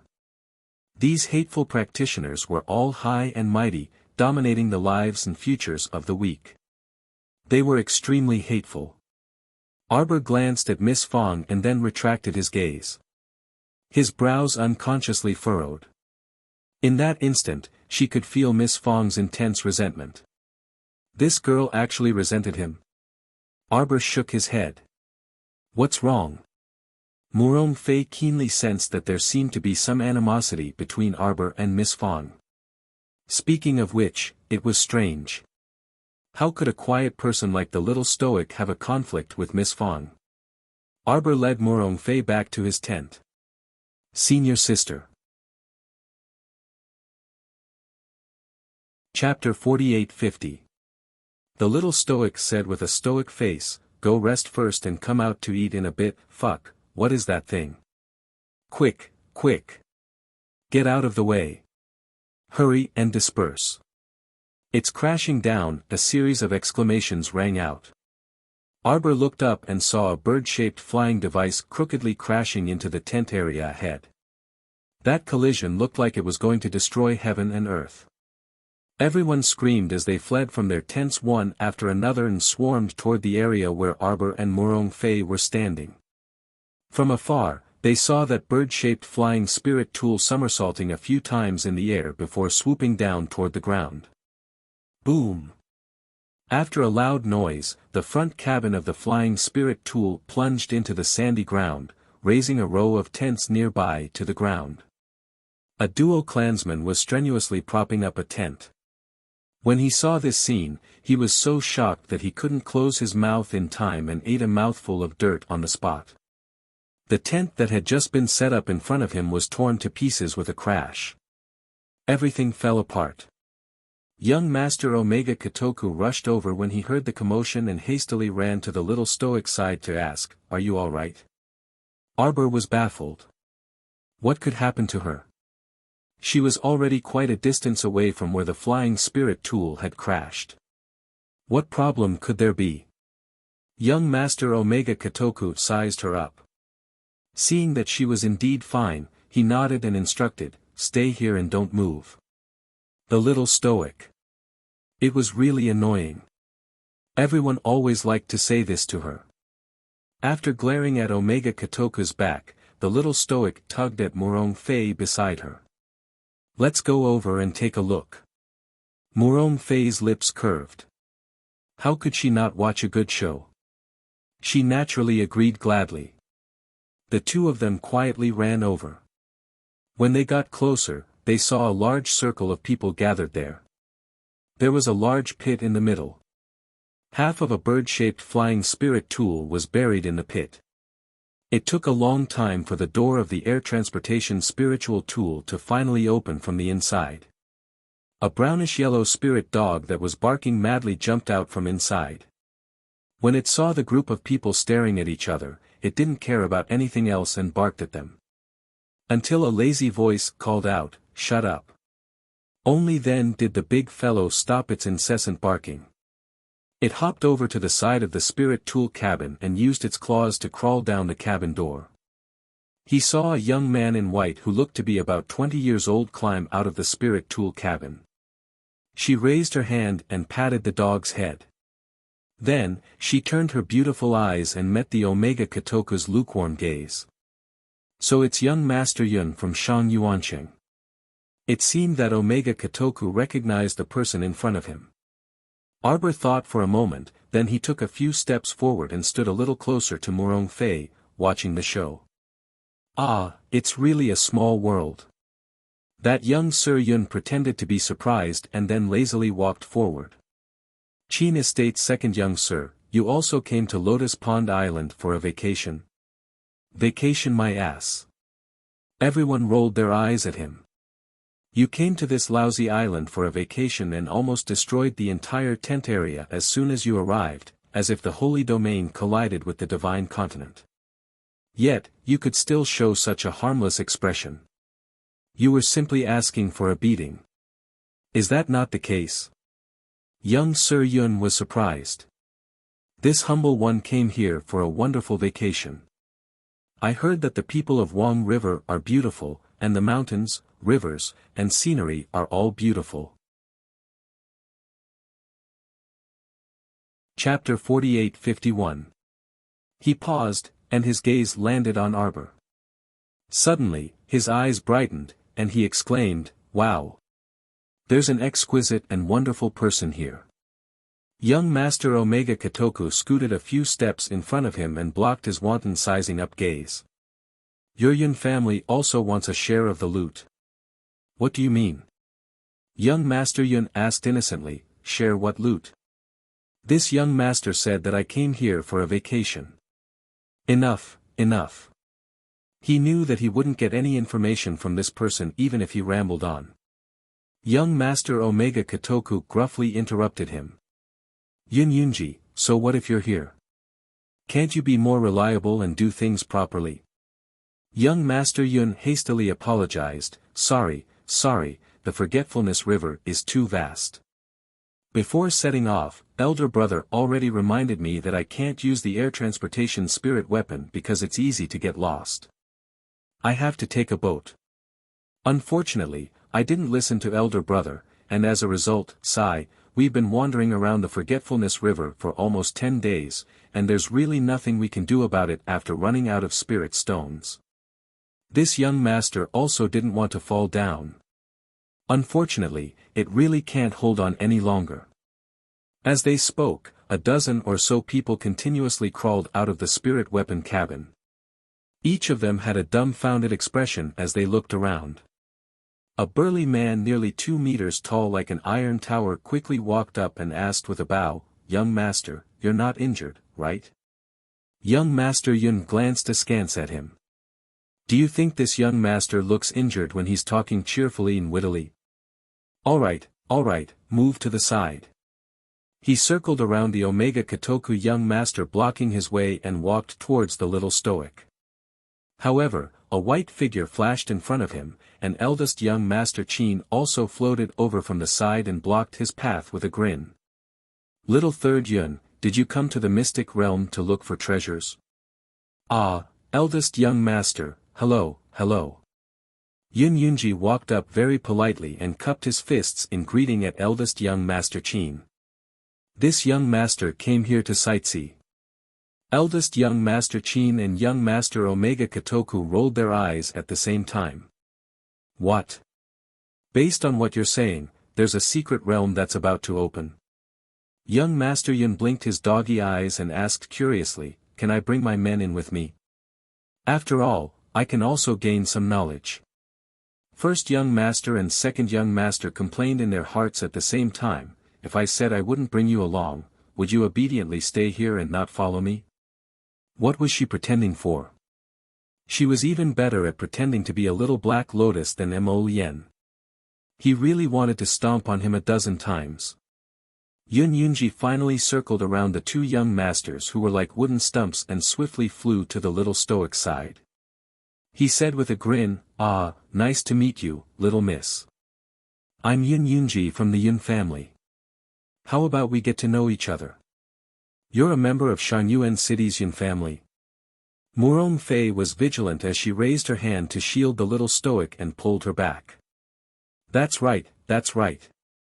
Murong Fei did not say anything as she threw a punch towards his face. Yun Yunji couldn't react in time. His handsome face took a solid hit, and he felt as if the sky was about to collapse. The little stoic stood next to the 2 people, and her small mouth involuntarily curled up when she saw this scene. She purposely moved to the side and opened up a path for Murong Fei to show off. She punched left and right, sparing no effort. Young Master Yun, who was grinning cheekily, was still pretending to cry out in pain at the beginning, but in the end, it was really fucking painful.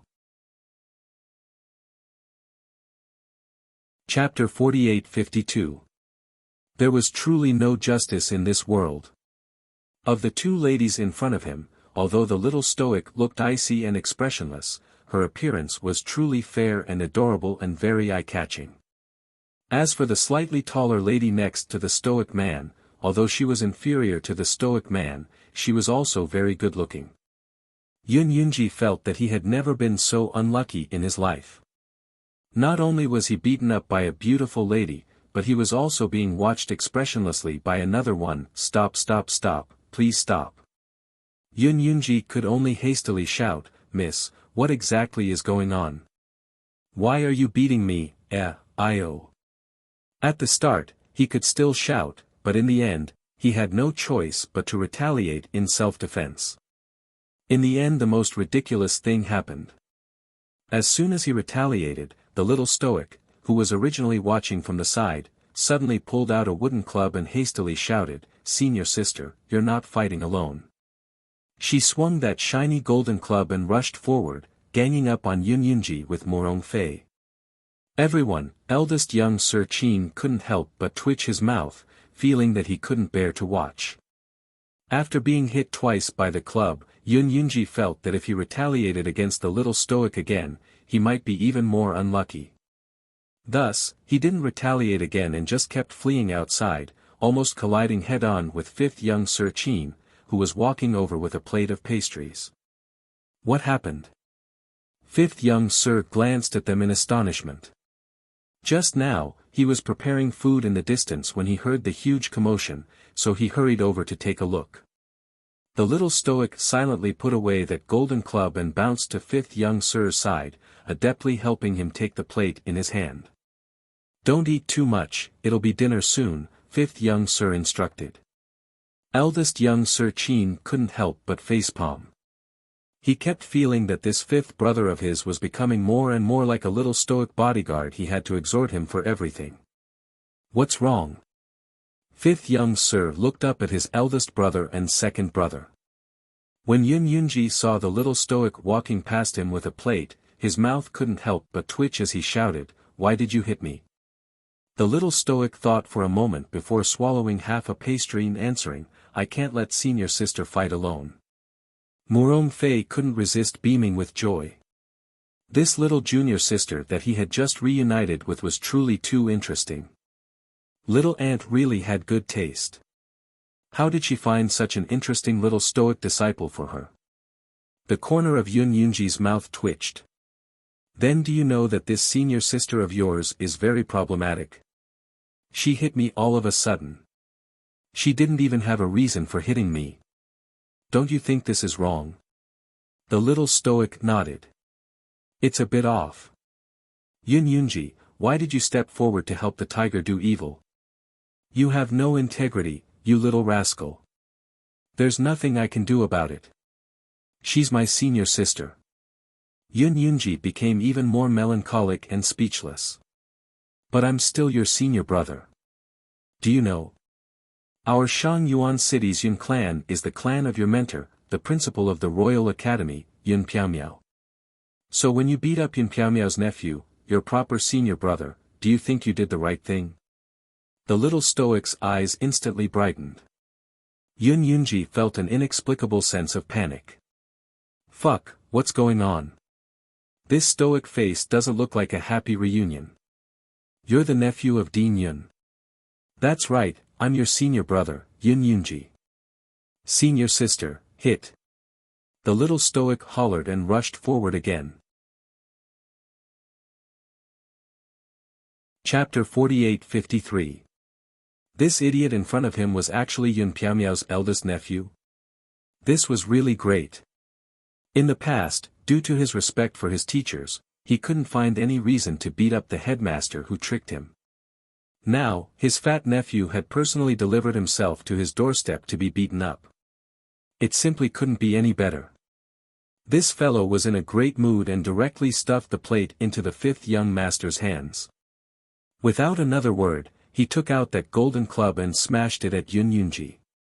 Morong Fei secretly exclaimed in her heart, "This is really my biological junior sister." She drew her sword and fought together. She hastily withdrew her hand and followed up.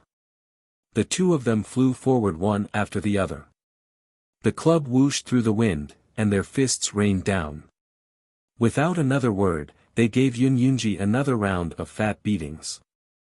A few Yun family members were so anxious that they wanted to go forward and help, but they were stopped by another handsome young master who had a smile on his face. "It's fine. Old Third likes to be pretentious. It's not a bad idea to let him get beaten up and learn from his mistakes. Besides, he's very resistant to beatings." Everyone, they wondered if the young master would feel guilty when he said this. Their family's third young master was actually chased and beaten by two girls until he fled in panic with an ashen face. Truly pitiful. Eldest Omega Kotoku was speechless. Seeing Yun Yunji get beaten up from the east to the west and then chased back to the east, he instantly sympathized with this person. When he looked at this fellow just now, he felt that his words were rather infuriating and really wanted to beat him up. He didn't expect Jojo to help him without another word. He was really a rather awesome little stoic. At this moment, young Master Omega Kotoku's anger also subsided a lot, and his heart also felt much more at ease. This fellow watched coldly from the sidelines as that unlucky Yun Yunji dodged his attacks here and there without the slightest ripple in his eyes. You deserve it. You should have met someone like Xiao Xiao, who would beat you up until you couldn't speak. Hey, stoic. Senior brother was wrong, alright. Don't hit me. Don't hit me. Senior brother said, to tell the truth, I said it. Yes.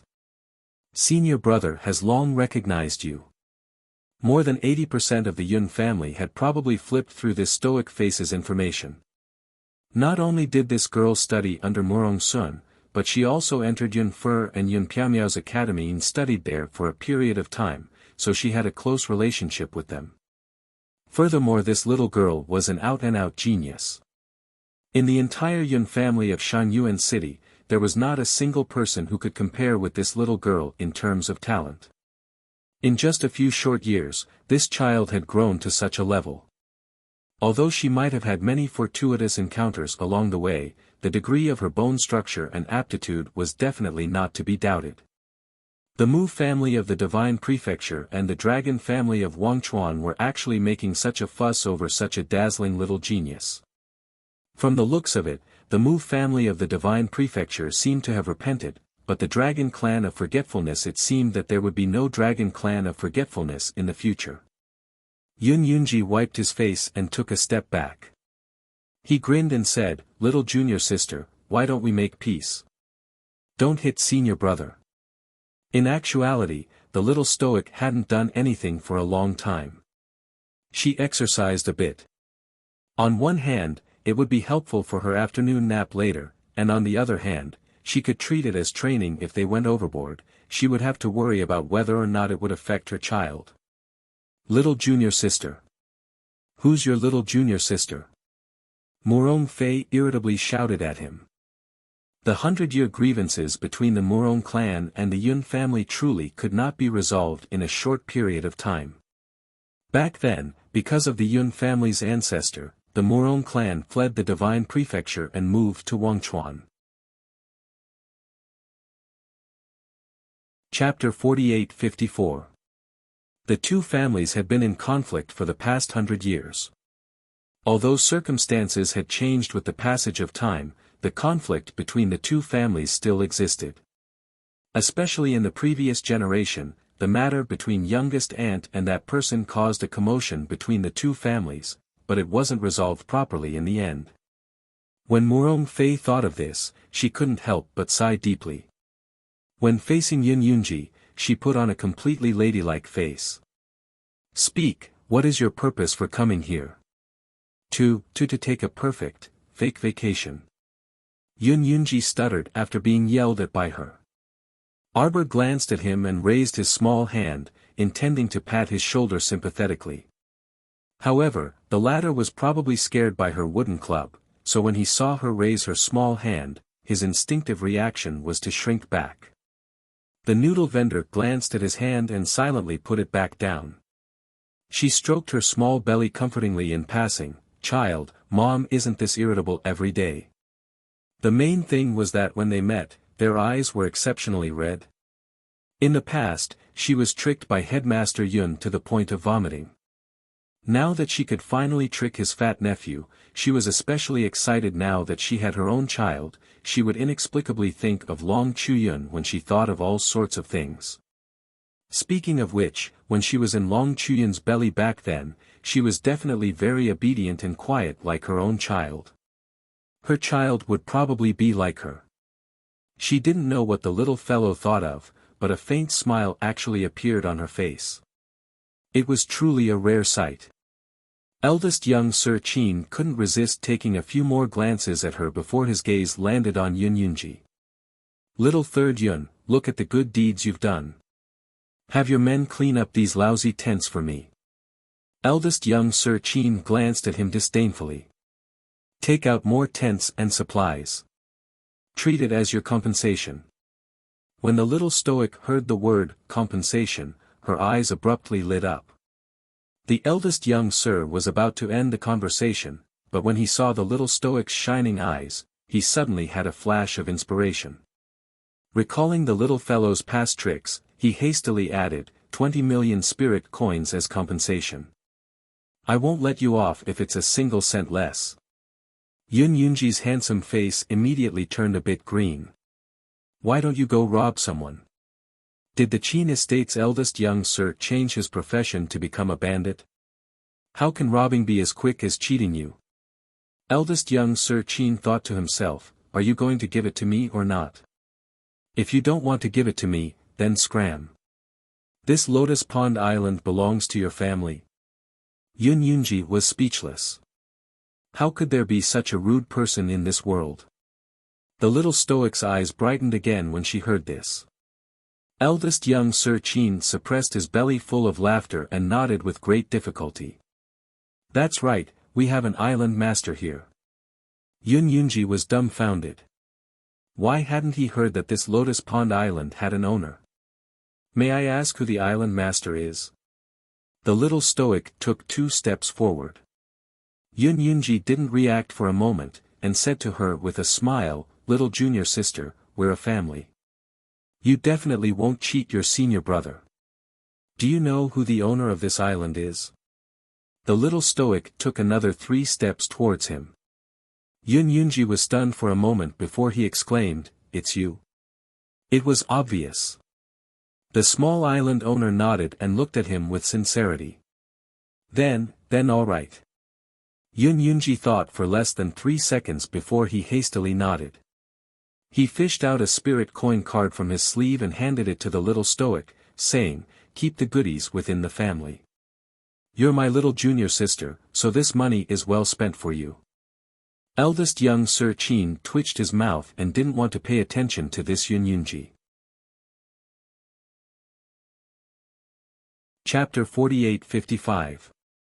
The Yun family members were even more exasperated. Their young master was like an idiot and believed everything the other person said. No wonder young Master Biao always mocked him for his low IQ. Everyone was finally able to settle down on the island. The Yun family members also took out a lot of supplies and added them to the tent area. Yun Yunji wanted to live closer to the little stoic, but the little stoic had already set up several tents around her. This guy had no choice but to settle for the next best thing and settle down next to eldest Qin's tent. That night, everyone ate a fairly sumptuous dinner.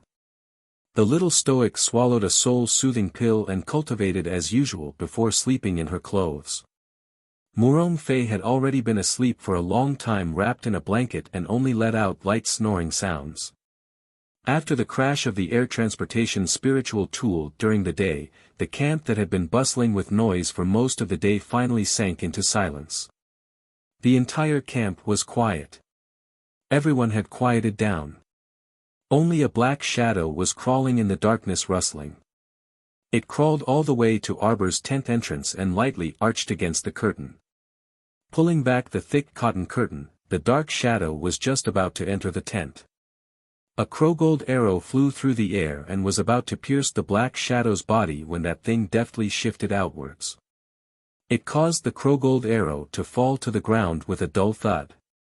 In the silent night, Arbor's jet-black eyes glowed as she stared at the tent entrance without the slightest hint of sleepiness. Murong Fei's vigilance was also very good.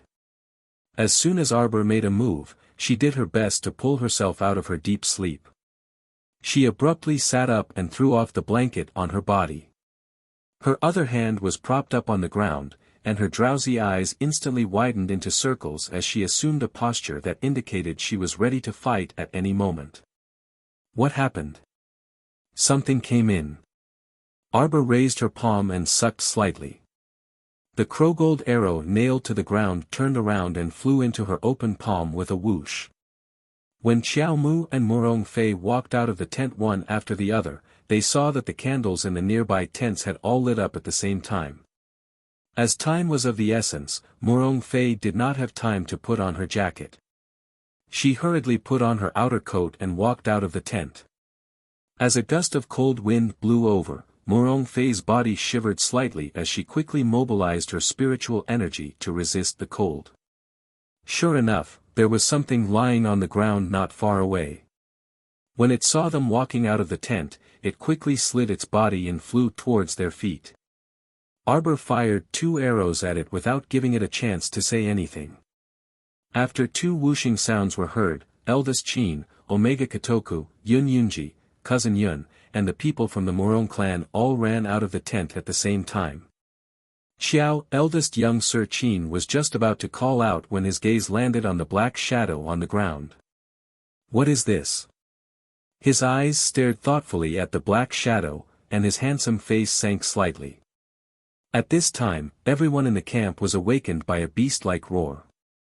One after another, people lit their lamps, got up, and walked out of their tents in fear. He must have mutated.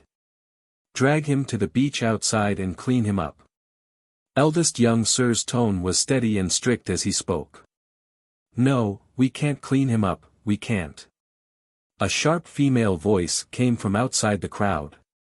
Everyone turned to look and saw Miss Fong stumbling in from outside. This girl also hurriedly put on a coat and came out, her hair disheveled and her face weary. When she heard eldest young Sir's words, her face turned green from fright. Chapter 48-56. On the other side, after the eldest young master gave the order, 4 or 5 sturdy attendants quickly walked over. Each of them took out a set of armor made of iron sheet from their inner worlds and put it on, then shook the ropes on their hands. Several ropes were wrapped around the black thing on the ground, firmly holding it in place. They stood in a triangular formation and tightened the ropes in their hands. The thing that was bound by them once again let out an angry roar that sounded like a human roar. The black shadow suddenly moved, revealing 2 small, sharp fangs. It bared its fangs and roared at the people around it. Only then did the people who rushed over see clearly what the black shadow was. It turned out to be Miss Fong's little brother, who was 8 or 9 years old. At this moment, he was standing there on one leg. His originally delicate and cute little face was now covered in alternating black and red lines of blood.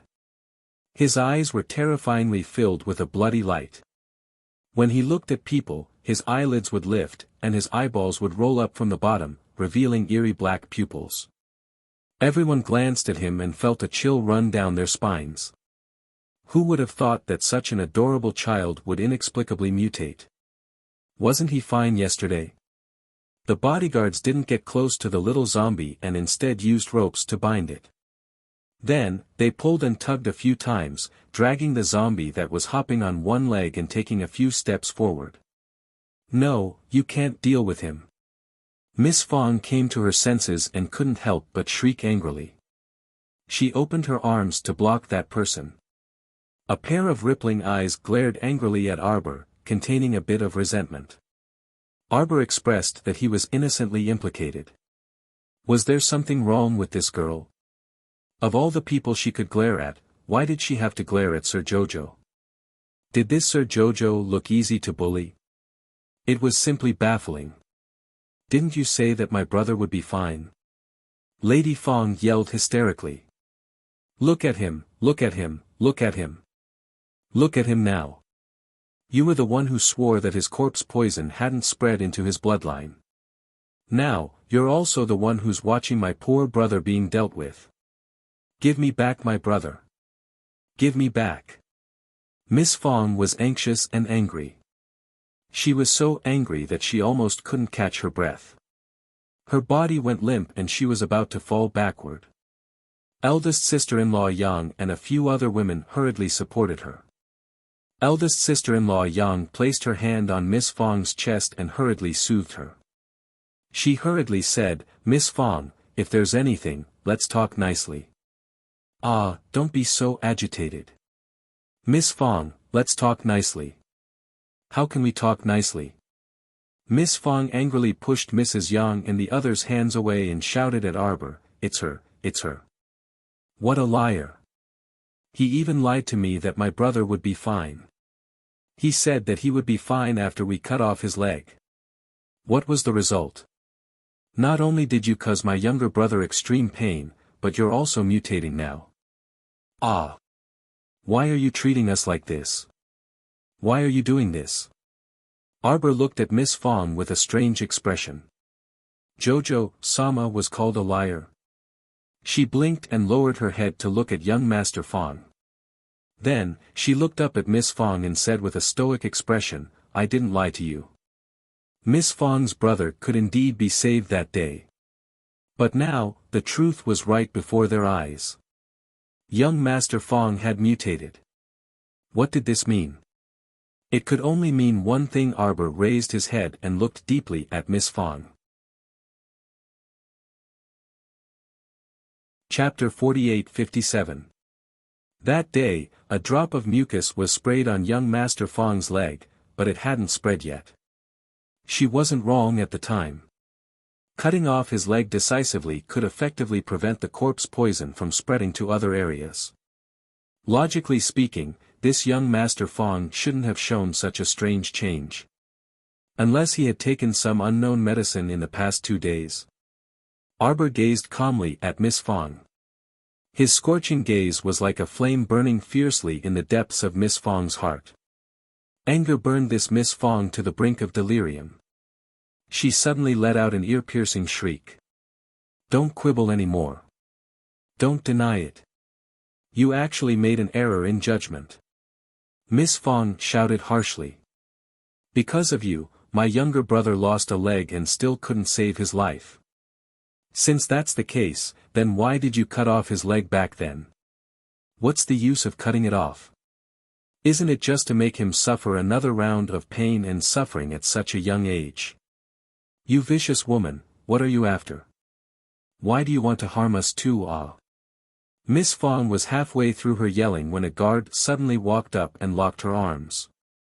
Miss Fong struggled and roared angrily, "What are you doing? This woman dares to do such a vicious thing. Don't tell me she won't tell others. Vicious woman, you vicious woman, ah!" Young Master Omega Kotoku flicked his sleeve and slapped Miss Fong heavily. Miss Fong only felt a fishy sweetness fill her mouth when the tremendous force hit her, and her face also tilted to one side due to the impact. Second young master's expression was very unsightly, and his eyes were filled with impatience as he said, "What are you waiting for? Drag them both out to see if they don't want to stay here." Eldest young Master Qin said indifferently, "Deal with the little zombie as soon as possible. Everyone else, return to your tents. There's nothing else to do, rest well." The Qin estate's guards immediately pulled on the ropes and dragged the little zombie that had flared up. They also tied Miss Fong, who was baring her fangs and brandishing her claws, behind her back and were about to send them off. "Wait!" Arbor called out to the Qin estate's guards indifferently. A pair of beautiful almond-shaped eyes looked deeply at Miss Fong. "Let me ask you, did you give your brother any medicine in the past 2 days?" At this time, Miss Fong's eyes were bloodshot and she looked like she had gone mad. Hearing this, she said without thinking, "Among our companions, there is a person who knows a little about medicine." She had given her younger brother some nutritious soup and used some medicine to stop bleeding and remove scars. "Don't tell me you want to accuse someone else." "I don't want to wrongly accuse anyone," Arbor said calmly, "but I won't be framed for no reason. If she didn't clear things up today, would she have to carry the blame forever?" Although Miss Fong's way of thinking was quite strange. She had only kindly advised little brother Fong to cut off his legs to save his life, but now that little brother Fong had turned into a corpse, it became her fault. "Go and get the dregs for me to take a look." I'll get it." For the past 2 days, eldest sister-in-law Yang had warmly helped brew the medicine and took care of the Fong siblings. Before long, this eldest sister-in-law brought over the dregs and presented them to Arbor. Arbor carefully inspected it and looked up at Miss Fong. "There's nothing wrong with this medicine." Eldest sister-in-law Yang and a worker simultaneously heaved sighs of relief. If there was a problem with this medicine, wouldn't both of them be out of luck? Chapter 48-58. After all, one of them prescribed the medicine, and the other was responsible for taking care of young Sir Fong. If there was a problem with the medicine, then they could hardly absolve themselves from the blame. Miss Fong glared at Arbor with a mocking expression. "What exactly are you trying to prove by doing so many senseless things?" Arbor swept a cold glance at Miss Fong, causing the latter to swallow back the words she wanted to shout. This little stoic's eyes were bright and sharp, causing people to feel a bit fearful, Miss Fong thought. "You yourself are well aware of what you fed your younger brother." Miss Fong's heart thumped heavily, and then she glared at Arbor with widened eyes. "What nonsense are you babbling about? You didn't wrongly accuse anyone else just now, so now you're making a false countercharge and want to wrongly accuse me? Your younger brother was normal before today, right?" Sister-in-law Yang subconsciously nodded. "That's right. When I delivered the medicine to young Sir Fong this afternoon, there weren't any changes. Looking at the extent of his mutation, he should have taken the basic mutation medicinal fluid this afternoon." Everyone sucked in a breath of cold air and looked at Miss Fong with odd gazes. After noticing everyone's complicated gazes, Miss Fong appeared flustered. She hastily waved her hands and shouted, "No, no, it's not what you think. I didn't. Arbor glanced at her indifferently and flicked a dictum talisman into Miss Fong's glabella like a streak of light. Still not telling the truth. Her voice was chilly, and her gaze was emotionless and apathetic. Miss Fong glanced at her and couldn't help but tremble all over. Her mouth kept opening and closing, but she couldn't control it at all. "I also didn't want to. Do you think I wanted to? My younger brother lost his legs, so he wouldn't stop crying in the middle of the night. That person told me that as long as I took his special medicine, 3 days, my younger brother would recover. How would I know what kind of mutation medicinal fluid it was? Why would I harm my own younger brother?" Miss Fong screamed in a heart-wrenching rage. "That person told me that as long as I took the medicine, my broken bones could regenerate. Perhaps my younger brother would be able to recover in the future." Everyone looked at Miss Fong with disbelief and speechlessness. This Miss Fong was truly innocent to the extreme. How could she believe such nonsense? Did he really take that precious medicine and give it to his younger brother to drink? She had wrongly trusted others and caused her younger brother to become like this, yet she had previously blamed the little stoic girl, saying that she had made a mistake in her judgment. This was really a case of a thief crying out to catch a thief and making a false accusation. Miss. Gu Dazhong hurriedly ran over, wanting to stop her from continuing. The way everyone looked at him as if he was an idiot was too obvious. Now that Miss had made such a ruckus, all her reputation had been ruined by her. The worst part was that the members of the Murong family were also present. The young lady's crazed look was all seen by Master Murong. Originally, others were indifferent to her. Now that this matter had blown up, it was all over. She can't cultivate and she's stupid. How could the Murong family accept such a daughter-in-law? Arbor looked at Miss Fong coldly. Originally, he didn't want to pay any attention to this young lady, but this person opened her mouth and pinned a crime on her head. In that case, he had to clear things up with her. Right and wrong, everyone had to lay out everything clearly. Of course, Miss Fong might not have foreseen this outcome beforehand, so she couldn't bear it. Chapter 48-59. Miss Fong abruptly snapped back to her senses and forcefully broke free from a Qin estate guard. She raised her hand to her throat and glared at Arbor in shock. What did she just say? Why did she feel like she had said a lot just now? After receiving everyone's unconcealed disdainful gazes, Miss Fang's mind sobered up, and she hastily reached out to grab the dumbstruck eldest sister-in-law Yang. Eldest sister-in-law Yang. Eldest sister-in-law Yang hastily flung her hand away and staggered back 2 steps. She said with an incredulous expression, "Miss Fang, you are too stupid." Eldest sister-in-law Yang really didn't want to attack this unlucky girl with a deathly pale complexion, but the word "stupid" still jumped out from between her teeth. It had to be said that this Miss Fang was too ridiculously stupid. Even an inexperienced woman like her wouldn't so easily believe a complete stranger, right? She took the medicine and fed it to her younger brother just because someone said it would be useful. Didn't she consider that this medicinal liquid might harm her younger brother's life? I didn't. Miss Fang's tears fell like rain as she shook her head repeatedly and looked pleadingly at Manager Gu. Gu Dazhong was about to cry from this ignorant eldest Miss stupidity. His lips twitched for a long time before he finally sputtered, "Miss, why didn't you discuss it with me before doing something?" Miss Fang wailed loudly, "It has nothing to do with me. That person lied to me. He lied to me. Alright, don't listen to her nonsense. She was the one who harmed her younger brother's life."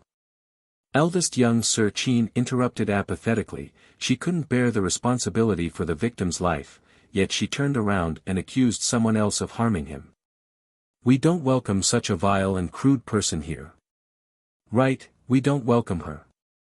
We don't welcome her. Everyone kicked up a fuss and kept shouting, "Get out of our camp.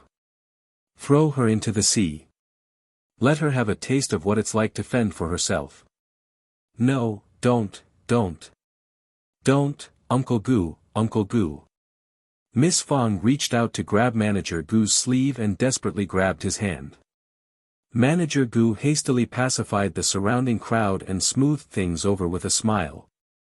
Everyone, don't be so agitated. Who gave you the basic mutated medicinal liquid?"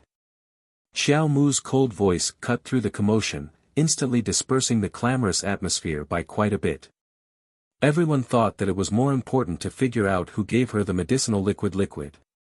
Although Fang Gongzi was the only victim in this incident, the mysterious person hiding in the dark was the key to the whole incident. Why did he appear in the camp? Why did he have such a basic medicinal liquid? So, among these people there were spies from the Heavenly Fate Palace. "Young miss, quickly explain yourself." Steward Gu was so anxious that he was sweating profusely. If the young miss was thrown out of the camp at this moment, how would she, the young miss of a rich family, live? Steward Gu's heart was anxious. When he turned around and saw Murong Yen and Murong Zhao, he rushed over and pulled on the two of them, saying, "Young Master Murong, quickly save my family's young Mississippi. She was insensible and made a mistake, but please, for my family's master's sake, please help her." "I don't know, I really don't know anything." Miss Fang cried. "That person appeared in front of me with his face covered. I was worried about my younger brother, so I believed him." Chapter 48-60. Eldest young Sir Qin coldly swept Miss Fang a glance and said apathetically, "Take her away. Let go of me. You dare to treat me like this? Ah, you guys. Let go. Let go!" Miss Fang shouted angrily, but she was rudely dragged out of the crowd by the royal guards. Mississippi Manager Gu hastily chased after her, hopping with anxiety. This time, the Qin Estate's royal guards didn't waste words with Miss Fang and directly grabbed her arm, dragging the wailing Miss Fang out. Murong Yen and Murong Zhao silently met each other's eyes before silently shaking their heads and retracting their gazes. Fortunately, they had called off the engagement with this Miss Fang long ago. If they really married this person, with her IQ, wouldn't their family have no peaceful days in the future? After retracting her gaze, Xiao Mu's gaze seemed to roam around the crowd. After returning to her tent, the little stoic sat at the table and subconsciously turned a cup in her hand. She remained silent for a long time. Fei yawned. Just as she was about to pull open the blankets to continue sleeping, she saw the little stoic pondering when she turned around. "What's wrong?" Fei opened her mouth and paused with one hand tugging at a corner of the blankets. Xiao Mu returned to her senses and turned to look at her. "It's fine, go rest." Fei lifted the blankets and crawled to the short table next to her. She picked up a clean teacup and poured a cup of water, saying with a smile, "Don't worry, only Miss Fong, that dumb person, would fall for such a shallow trick. Anyone with a bit of vigilance probably wouldn't." Arbor suddenly reached out and pressed down on the back of her hand. Fei's hand abruptly paused, and her hand was pressed down. The teacup made a fine clatter and landed on the short table. Arbor reached out to take the teacup and sniffed it with knitted brows before saying gravely, "This tea can't be drunk." Fei jolted in fright, and a nervous expression instantly appeared on her face. "But you also drank it just now. It's not the tea's problem." Arbor took out a small knife and scraped a layer of powder off the cup's rim. Fei immediately clenched her 5 fingers, her entire body stiffened as she sat up straight. "It's the mouth of the cup that was smeared with powder. Hurry up and inform your 2 brothers." The moment Arbor's words fell, Fei could not care less about her disheveled appearance as she hurriedly put on an outer robe and dashed out. Arbor also chased after him, only to see the tent beside him move slightly, and a black shadow flashed past. The little stoic sneered and stopped. "Formation map."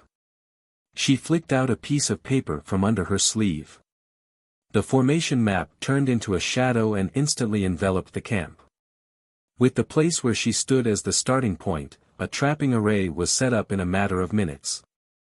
Dozens of flying needles shot out from her body and flew in all directions of the formation. Did he really think that everyone was as stupid as Miss Fong? If he lured her out, she would chase after him alone. Ha! She was not going to chase after him.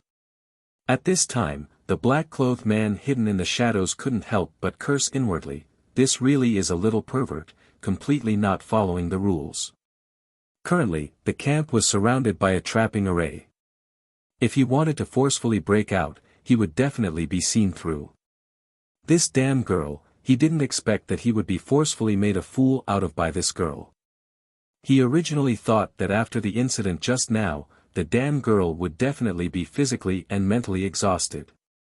He didn't expect her to still be so vigilant and detect the abnormality at the rim of the cup in less than a second. The camp that had quieted down for less than an hour started clamoring again. Chapter 48-61. Arbor used a formation diagram to construct a trapping formation, making it impossible for the black-clothed person to escape.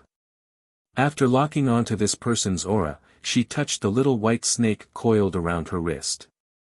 The little white snake immediately turned into an extremely thin white shadow and abruptly scuttled into the dark night. Arbor narrowed her eyes. After taking a few steps, she saw everyone pouring out of their tents. The commoners all looked a bit alarmed, and they anxiously asked after looking back and forth, "What happened? What now? It can't be that a monster is attacking the camp, right?" Young Master Omega Kotoku lifted the tent flap and involuntarily knitted his brows when he saw the clamorous scene before him. Too many things had happened today. He didn't expect another wave to rise before one wave had even subsided. They hadn't even entered the Pond Lotus sacred realm yet. Who the hell knew how many more deceptive things would happen after they entered? Arbor drew a tracking talisman in the air and sent it flying with a flick of her finger. Then, she leisurely walked toward her target. A moment later, the great void serpent's 3-meter-long figure flashed past and suddenly coiled around Arbor, pulling her several dozen meters back. At the same time, flames soared into the sky and exploded inside the camp with a loud explosion. Arbor's eyes instantly turned several degrees colder and harsher, and an indecipherable glimmer flickered in her eyes. Her gaze landed on the raging flames, and it was so cold that people couldn't discern the emotions in her eyes. A dozen or so Qin estate guards hastily rushed over, and the water spiritualists quickly brought the fiery scene under control. "How's the situation?" Eldest Qin walked over with quick steps, a bit of worry hanging on his face. Reporting to eldest young master, "It's fine. It's all under control now." Eldest Qin glanced at Arbor and saw the little stoic's frosty face being coiled around by the great void serpent that was several dozen meters long. The serpent shrunk bit by bit and turned into a slender little white snake. It wore a small crown on its head, and its small head was tilted. It no longer had its giant tail, and its pair of watery eyes looked adorably at the frightened commoners around them. When they saw this several dozen meters long serpent just now, everyone was stupefied. Some were so scared that their legs went soft and they couldn't walk. There were also people who were shrouded in fear, crying and screaming. It was truly a lively scene. "Is everyone all right?" Old Steward Luo ran over from behind with his fat belly. Arbor's cold gaze slid past the old manager and swept past the faces of everyone present. In the end, his gaze landed on the few young masters of the Qin estate. "Someone wants my life, do you know that?" The eldest young master's face darkened slightly, and he hurriedly nodded and said, "Jojo, don't worry. We will do our best to investigate this matter." Arbor looked at him with a deep gaze. The corners of his mouth lifted slightly, revealing a trace of a smile that was not a smile. "Oh. Who do you think this person can break into the camp at night and accurately find me in so many large tents?" Old Steward Luo frowned slightly and tried to smooth things over with an apologetic smile. "Little miss, this is just an accident. Someone trespassed into the camp, and the young masters didn't know about it. But to put it bluntly, the Qin estate's guards had no obligation to protect everyone's safety for free. Regardless of whether it was in the past or now, you can only rely on yourself." Arbor nodded apathetically and didn't say anything before turning around and walking back to his tent. "Jojo." Eldest young Master Qin hastily called out and turned around to harshly reprimand Old Steward Luo. "How can you speak like that? Shut up if you don't know how to speak." Old Steward Luo was a very senior manager in the Qin estate, and the Qin estate's young masters had always held due respect for him. Chapter 4862. Eldest Qin reprimanded him in front of so many people today, which could be considered extremely severe. Old Steward Luo hurriedly cupped his hands in apology. "Yes, this old servant has overstepped his boundaries. This old servant will go and apologize to Miss Qiao right now." Eldest young Sir Qin coldly glared at him. "No need." Murong Fei quickly followed Arbor into the tent and flicked her sleeve to create a soundproof barrier. "Little junior sister, are you suspecting something? Someone in the troop is experimenting on living people." Arbor resolutely said, "The Fong siblings are the first victims. That Miss Fong should be mutating soon." "What?" Murong Fei's eyes widened in astonishment. "Little junior sister, could it be that Miss Fong, she also drank the mutated medicinal liquid?" Arbor nodded and turned to look at her. "Did you tell your elder brother to pay more attention to his diet recently?" Murong Fei nodded. "I did." Arbor expressionlessly sat down in front of the short table. Holding a white porcelain teacup in one hand, he coldly said, "I can roughly guess." Early the next morning, everyone got out of bed and gathered with panda eyes. The breakfast distributed by the Qin estate was half a steamed bun with some salted vegetables for each person 2 days ago. Today's portion was even less than 2 days ago. They only received about 1/3 of the steamed bun, and there wasn't even any salted vegetables. Everyone looked at each other and silently chewed on the dried steamed bun with plain water.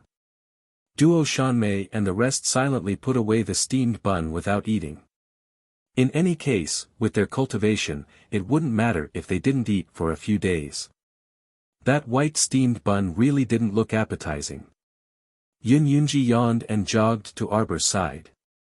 Ignoring Murong Fei's disdainful gaze, he hurriedly whispered, little junior sister, I have some apple soup that I made myself. Do you want a bowl? Arbor glanced at him and reluctantly nodded. Yun Yunji was overjoyed and hurriedly took out an ear cup from his inner world. Taking out 2 small bowls, he very sensibly poured a bowl each for Arbor and Murong Fei. Murong Fei originally didn't want to drink it, but when she saw Arbor drinking it in small sips, she put on a cold face and drank a few mouthfuls. It was still warm, and it tasted sweet and sour. It tasted pretty good.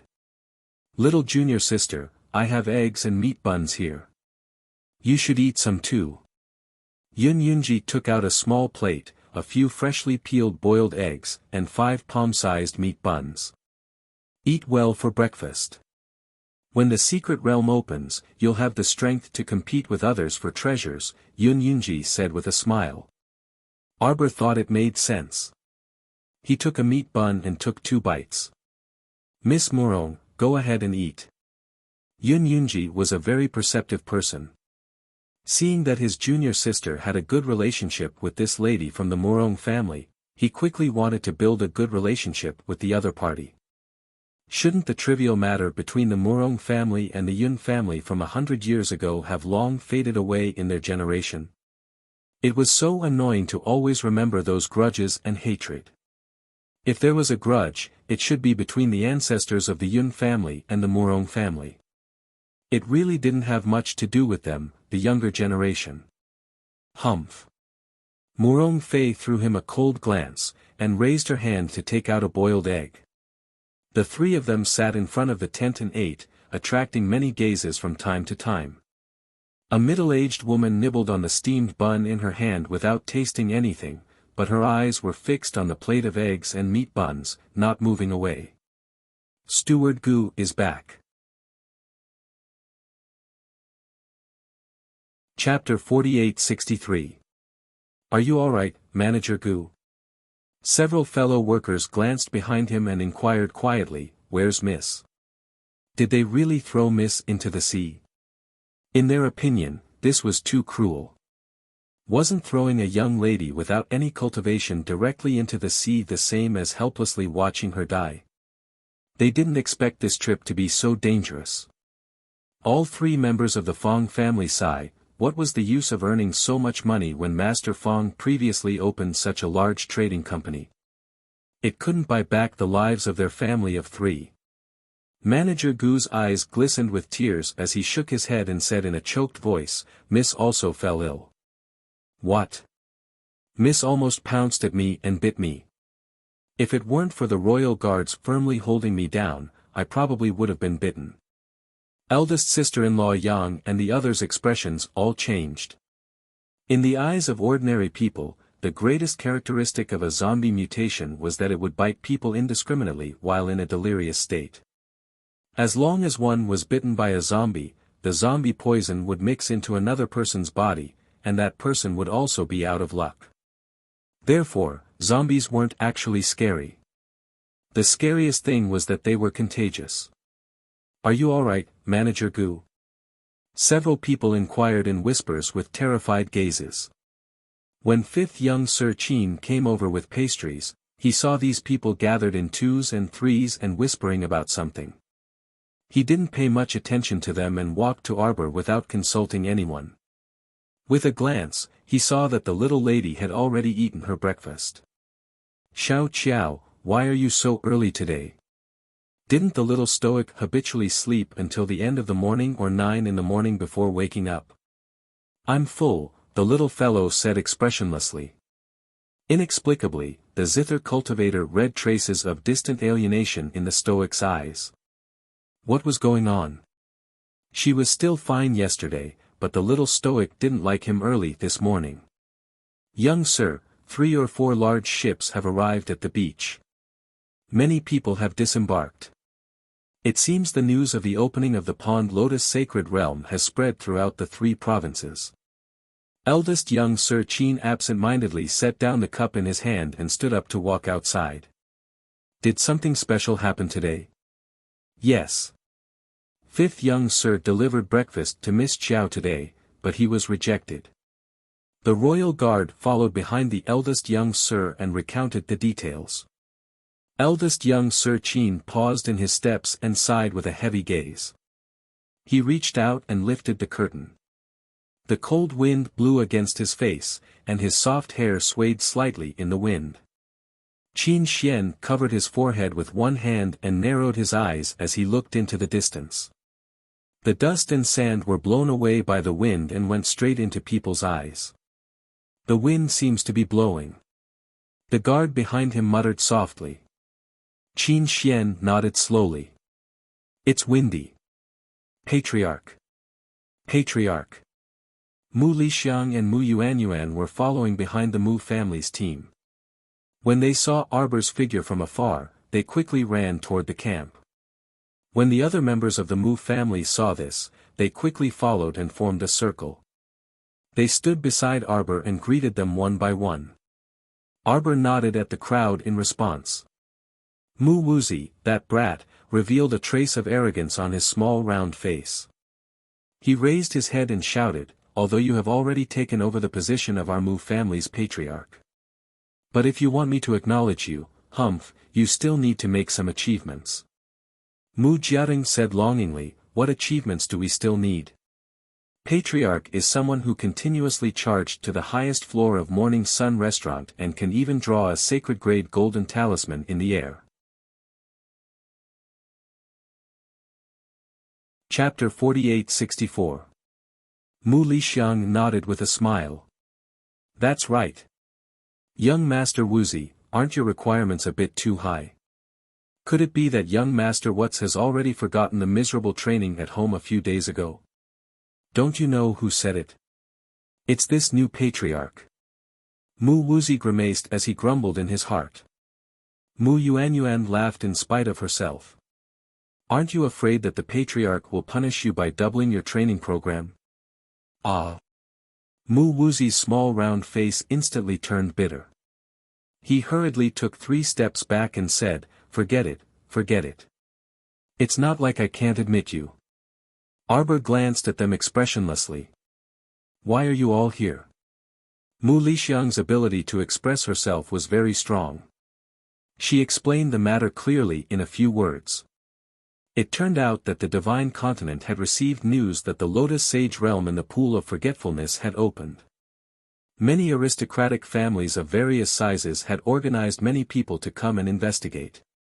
Arbor's brows furrowed almost imperceptibly, as if he smelled a conspiracy.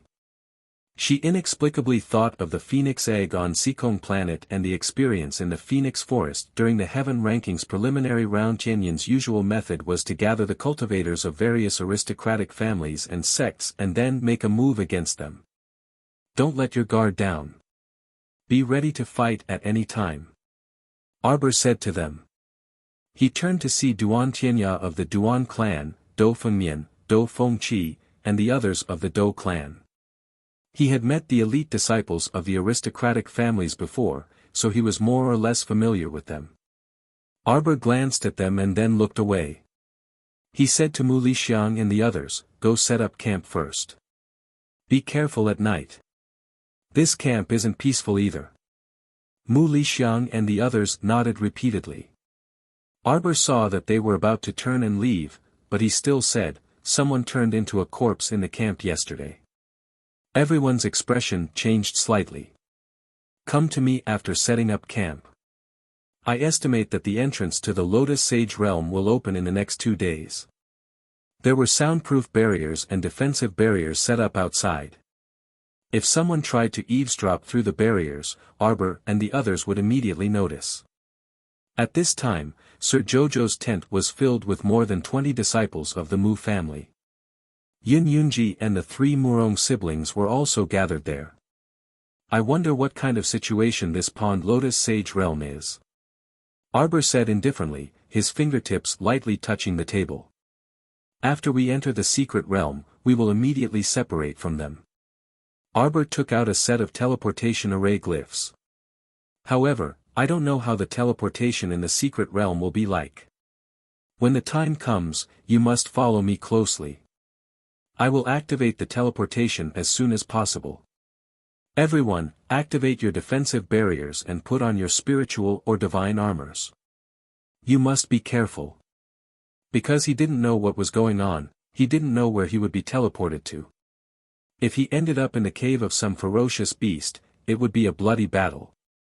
Of course, based on her past experience, the little crown princess believed that she wouldn't be so unlucky. All right. Mu Lixiang and the others quickly nodded.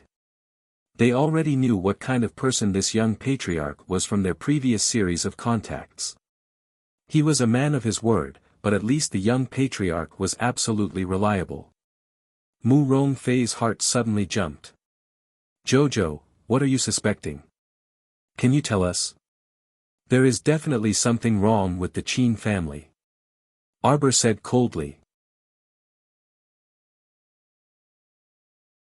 Chapter 48-65. Inside the Dou family tent. Younger sister, don't you feel that the atmosphere in this camp is a bit strange? It gives people the feeling that everyone is doing their own thing. The person who spoke had dark skin and a tall and sturdy body.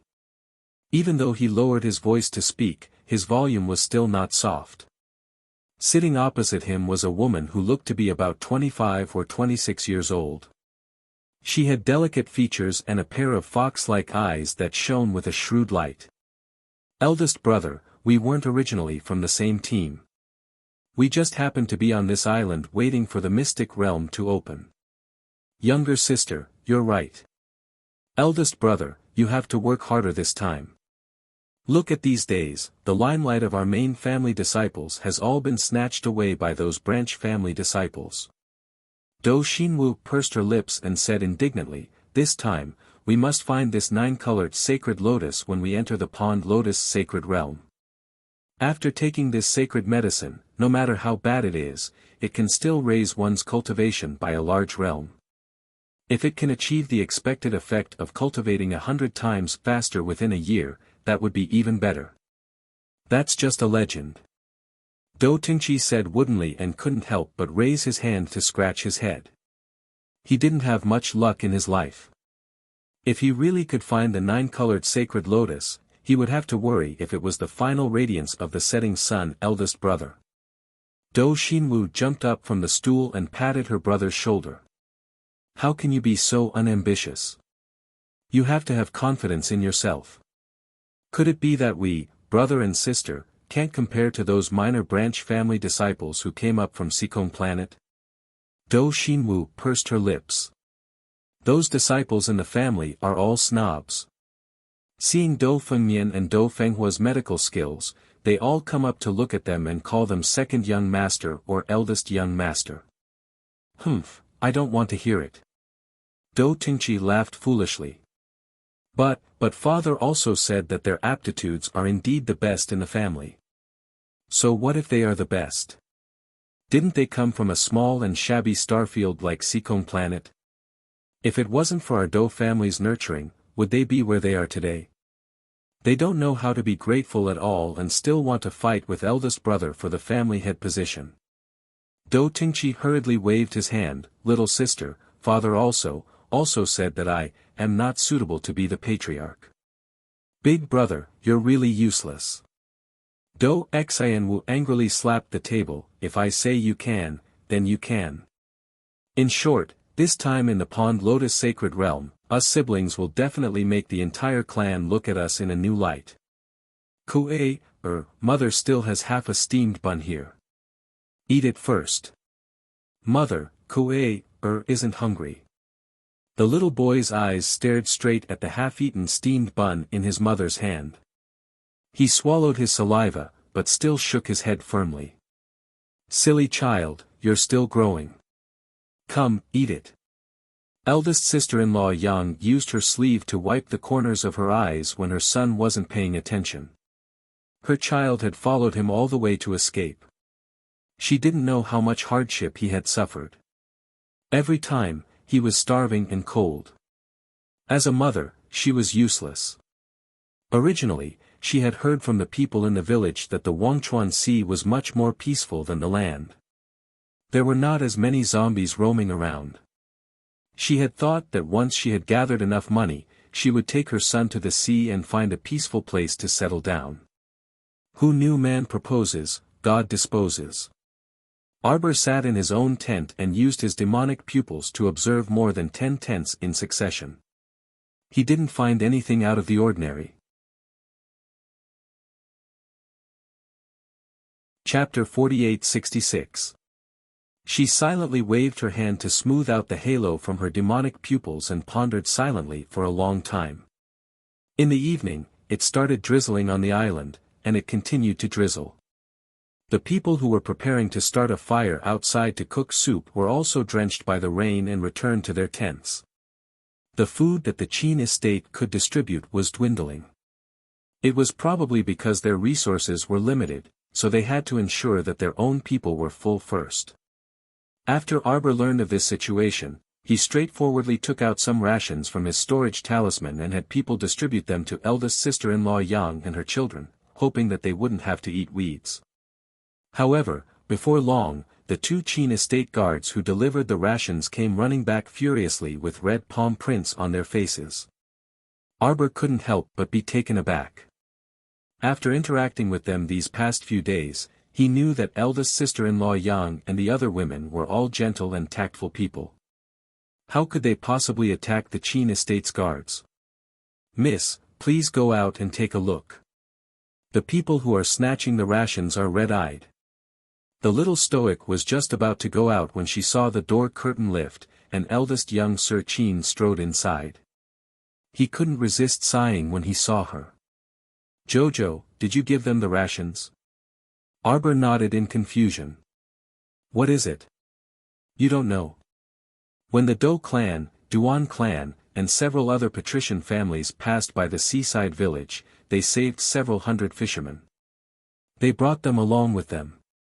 Due to the lack of resources, many fishermen have been hungry for a day or two. Eldest young Sir Qin said helplessly, "You suddenly gave eldest sister-in-law Yang and the others so much rations, so of course they would be envious. There are people who dare to snatch the things I give." The little crown princess's tone was extremely icy. "Since ancient times, no one has been able to snatch from me, Arbor." Eldest young Sir Qin was most aware of her protective nature. After interacting with them these past few days, the little stoic had clearly classified eldest sister-in-law Yang and the other women and children into her protective category. Moreover, with the little stoic's stubborn and soft-hearted personality, if she knew that so many refugees had come to the island, she would definitely generously donate without hesitation. But now, the bad thing was that this bunch of stupid fishermen actually tried to snatch the rations from eldest sister-in-law Yang and the other women. Not only did he beat up the guards, he also injured eldest sister-in-law Yang and the other commoners. Arbor held up an oil paper umbrella and walked out of the tent. He saw the messy group of people not far away. Her eyes were emotionless as she stared at him coldly for a long time. Others didn't know what she was thinking, but she was the only one who knew. Arbor seemed to have seen his past life.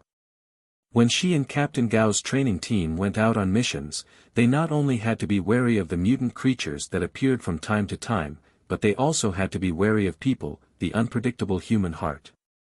"Jojo." Eldest young Sir Qin couldn't resist calling out to her softly when he saw her standing there in a daze for a long time. Arbor came back to his senses and said expressionlessly, "Separate these people."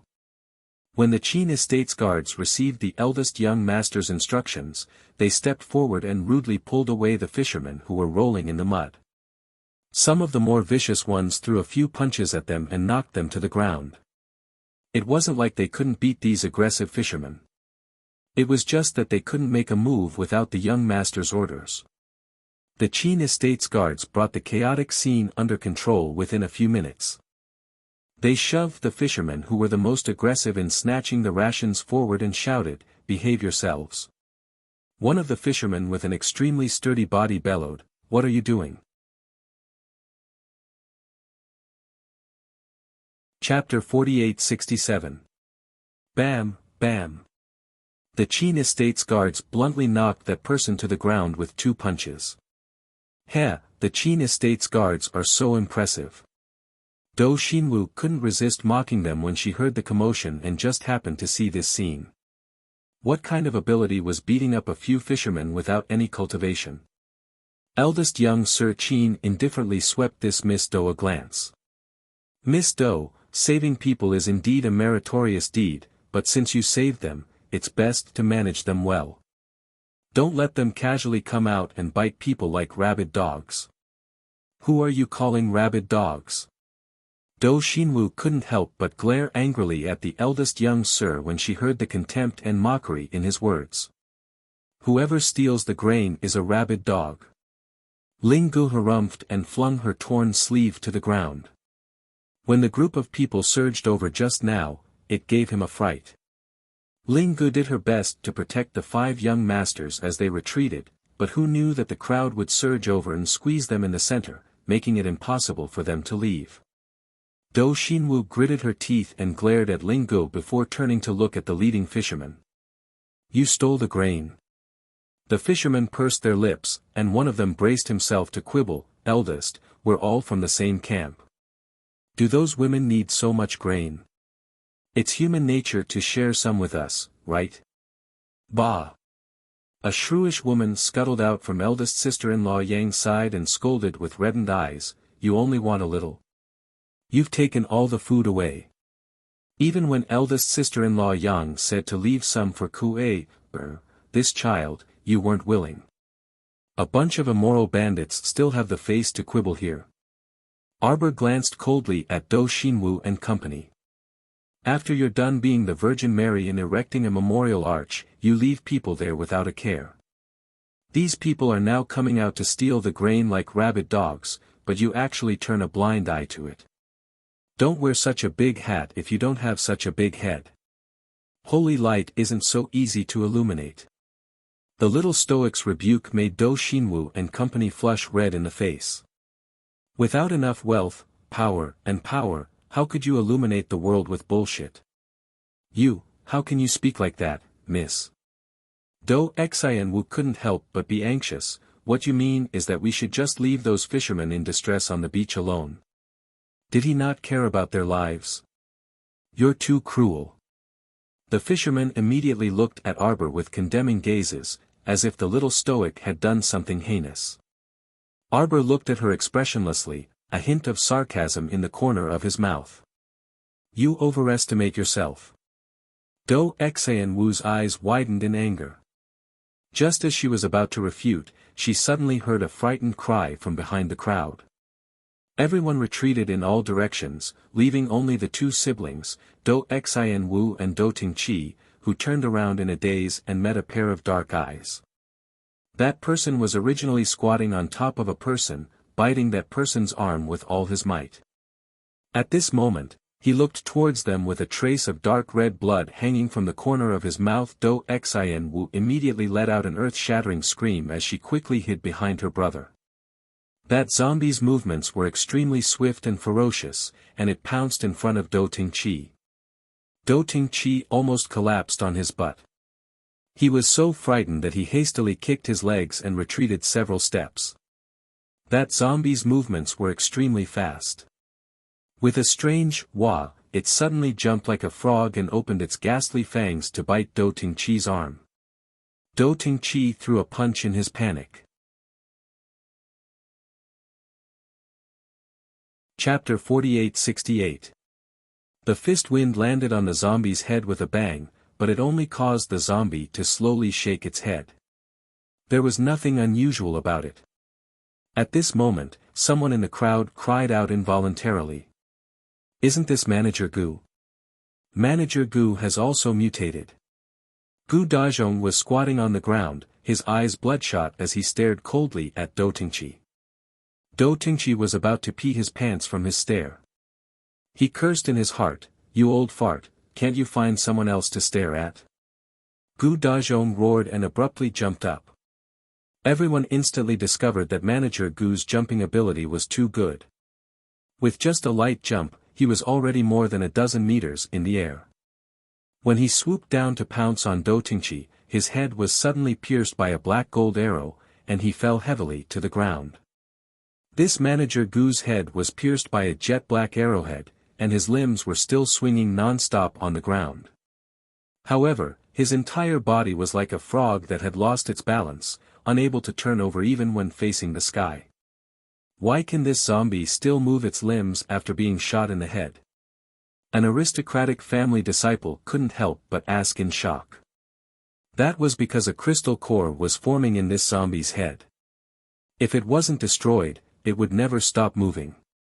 As he spoke, Arbor released a blue spiritual fire from his fingertip, which landed on Manager Gu's head.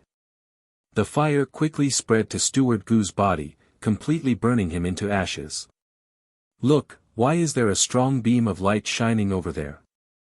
Just as one person finished speaking, another aristocratic family disciple couldn't help but exclaim, "It's the mystic realm.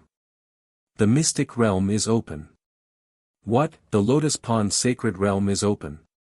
That beam of light, Arbor's expression changed, and he turned to eldest young Master Qin and said, "Quickly send these ordinary people out." Eldest young Master Qin nodded hastily, but it was already too late when the light of transportation appeared. When the entire Lotus Pond Island was enveloped by this beam of light, everyone felt a burst of comfort throughout their bodies. It was as if they were floating in the air. In a flash, everyone in the campsite ran out of their tents and was instantly transported out after being enveloped by the light of transportation. The cultivators were thinking, "Oh no, so many people are going to the secret realm this time. I don't know if I can successfully get the treasure I want." Sister-in-law Yang and the fishermen were praying in the depths of their hearts, praying that the heavens would hear their voices and send them out of this place. As the light and shadow flickered, Arbor's vision was suddenly replaced by a scene of fragrant grass and butterflies filling the sky. There was no more sand in front of him. Instead, it was replaced by a small and quiet bamboo forest. The three siblings, Murong Fei and Murong Yen, as well as more than 20 people from the Mu family, were all teleported here. Soon after, the young masters of the Qin estate, the Duan clan, the Dou clan, and the other aristocratic clans were also teleported to this bamboo forest. Everyone looked at each other. Arbor's reaction speed was absolutely swift as he directly took out a set of teleportation talismans. As eldest young Master Qin called out, "Jojo," in astonishment, bringing Murong Yenyun, Yun Yunji, and the group of people from the Mu family, they teleported away with a "so" sound. The 5 young masters widened their eyes in sadness. Is Jojo looking down on us? South, light flashed, and Sir Jojo appeared beside them again with a group of people. Everyone, without another word, Arbor activated the teleportation talisman formation again. Chapter 48-69. Whoosh! The group was instantly teleported away, and they teleported away again without hesitation. Everyone looked at each other in bewilderment. At the beginning, they might have thought that the little stoic's hand shook and opened the wrong teleportation talisman, but now, they were completely certain that this little fellow did it on purpose. She purposely teleported away to get away from them. Eldest young Sir Qin's eyes flickered, and his lips curled into a faintly discernible smile. He couldn't help but sigh softly in his mind, this imp was always so sharp. He really didn't know what to say. Or perhaps, from the very beginning, the little girl had always been wary of them. Swish! The little stoic and her group appeared expressionlessly beside the Qin estate's young masters again.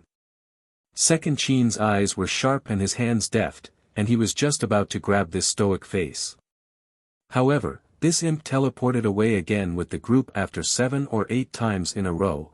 Although the little stoic's expression didn't change, she was evidently having a mental breakdown on the inside. Moreover, Yun Yunji and the others behind her had strange expressions. If they didn't want to leave this place as if they were fleeing for their lives, Yun Yunji and the others really couldn't resist bursting into laughter because they teleported several times in a row. Arbor and his group had messy hairstyles that couldn't be blown away by the wind. It was a bit indescribable. Everyone, cough, Jojo. Swish. Swish swish swish, swish. After 18 teleportations, Arbor brought everyone back to their original location and said expressionlessly, "This place is surrounded by a bamboo forest. There's a lake ahead. Apart from this, the terrain is more or less the same as here. It's easy to get lost, so we have to be careful when we walk. Everyone, don't think that we won't know that you wanted to sneak away back then just because you kept a straight face and explained the situation here. Look at the hairstyles of those people behind you, each and every one of them had that crooked expression. Don't you think you're hilarious?" Eldest young Sir Qin restrained himself and pursed his lips into a smile. "Alright, then let's set off. Pay attention to the surroundings and don't get lost." Arbor nodded solemnly. He couldn't help but grumble inwardly. They couldn't teleport in this godforsaken mystic realm. This mystic realm probably had a fixed teleportation entrance. No matter how many times he was teleported within the Pool Lotus sacred realm, he would always be teleported back to the entrance. How could there be such a ridiculous mystic realm in this world? Ha! This is simply infuriating. The little stoic's face was taut as she strode forward. Didn't the 5 great clans send people to guard this place? Where are they? Gathering all 5 keys didn't seem to be of any use. If this wasn't cheating, then what was? Who knew how many people had been cheated by this mystic realm since ancient times? Everyone knew that this little girl was very depressed, so they didn't say anything and hurriedly followed her footsteps. Yun Yunji and the others inexplicably had an intense desire to survive. If they dared to laugh out loud at this time, the little stoic would definitely kick them out of the team in a fit of anger, absolutely not showing any mercy. Murong Fei said weakly, "This place is still the outer area of the mystic realm. Logically speaking, we have to walk further in before we can see them." Xiao Mu was involuntarily taken aback when she heard this. From Murong Fei's words, the guards of the 5 great clans were stationed at the outer area of the secret territory all year round? Wouldn't that be equivalent to being sealed in this secret realm for who knows how many years? Wasn't life simply too boring? What fun could there be in guarding the mystic realm all day long? Chapter 4870. Murong Fei saw her strange expression and knew that she had misunderstood. She hurriedly said, "Little junior sister, this mystic realm opens about once every 3 years. Every time it opens, the passageway will open.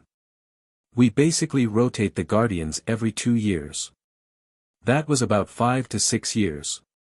At that time, the guardians would change." Arbor made an "oh" sound, showing a "I'm not interested in the arrangements of the 5 great aristocratic families, look." Murong Fei coughed lightly and said, "There won't be any problems in the outer area. Speaking of which, only by entering the sacred door opened by the gilded copper key can we be considered to have truly entered the interior of the mystic realm." Arbor! Then why didn't you say so earlier, causing her to anxiously reveal her plan and let eldest Qin and the rest know that she wanted to escape? Damn! Eldest young master said with a smile, "Usually, in those ancient natural mystic realms, there are transportation restrictions and many other restrictions as well.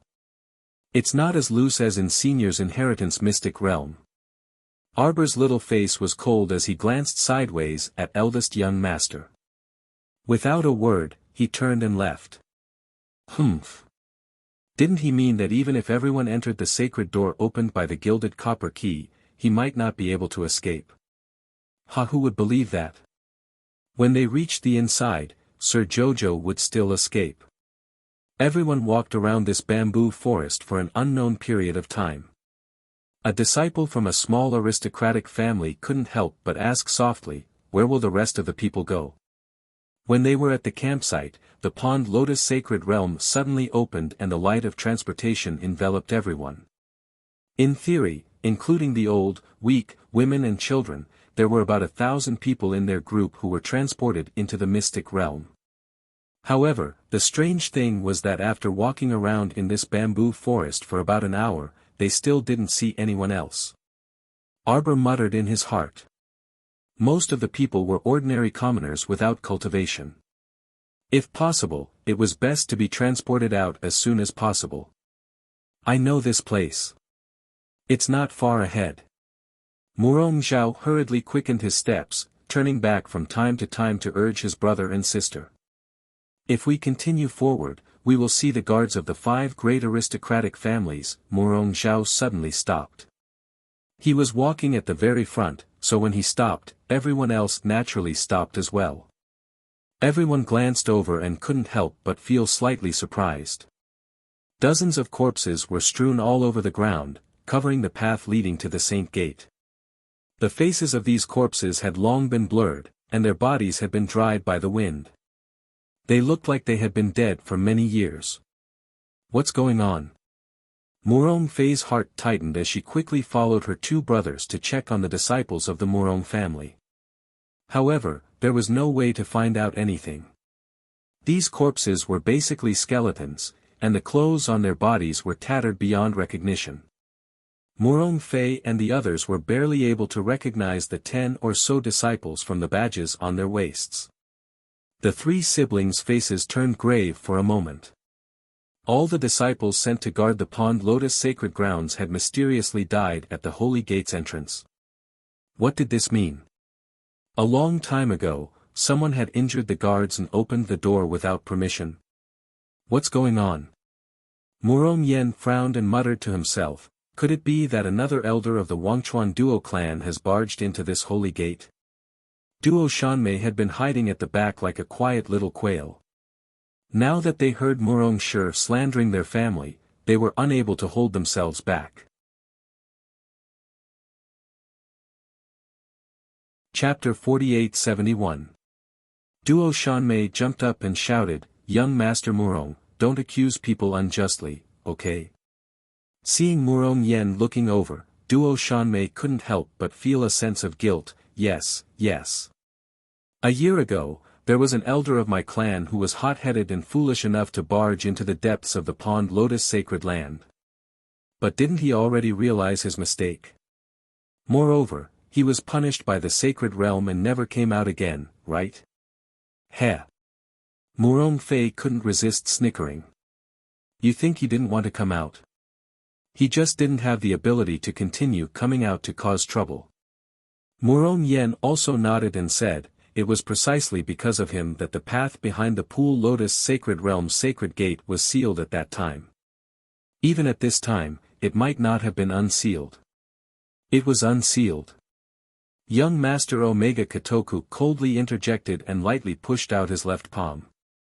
As the energy ripples soundlessly spread out in the air, 2 thick scarlet gilded copper doors opened in response. Endless white fog emerged from inside and swept towards everyone outside the door. Jojo, it looks like the 5 gilded copper keys I gave you before are useless now, eldest young Master Qin whispered with a chuckle. This sacred gate could be opened with a push, so what kind of keys were needed? It was a waste of all the effort he put in earlier. Arbor took out 5 gilded copper keys from his pocket and looked at them pensively before suddenly throwing them out. The 5 gold-plated copper keys formed a circle before abruptly coming together to form a copper key in midair, which then landed in Xiao Mu's hand. The little stoic put the copper key into her pocket with a cold expression and didn't say anything. When everyone saw that she didn't say anything, they felt like their hearts were scratching their lungs and wanted to ask. Arbor led the group of Mu family members through the pile of corpses first, revealing a grave expression. After getting closer and observing, Arbor discovered that the bones and tendons of these people on the ground had been broken inch by an unknown person, and they died very cleanly. In other words, when they fought back then, it was practically a single exchange, and these people on the ground were killed by that opponent with a single strike. Everyone followed the flowing fog and stepped into the holy gate. In an instant, their eyes were immersed in a vast expanse of fog, and they couldn't see the people and objects around them clearly. Several screams came from beside him. The disciples of the aristocratic families immediately held their swords in front of their chests in panic and cried out in fear, "There's an ambush here." Something dragged them away, huala huala, after several sounds of water. Murong Fei hurriedly opened her spiritual consciousness and looked around. It would have been better if he didn't take a look, but when he did, he was shocked. It turned out that they were walking on a path paved with stones, which was only about a meter wide. On both sides of the path, there were dark and bottomless pools. From time to time, a giant tail would emerge from the deep pool and sweep up a man, dragging him into the depths of the pool. This giant tail appeared in the left side of the pool for a while, and then came out from the right side of the pool in the next. Everyone hastily ran forward together. Unexpectedly, the running crowd seemed to have angered this ferocious beast, and icy-cold pool water splashed down on everyone's heads. A head the size of a millstone emerged from the pool, and its small eyes stared eerily at everyone.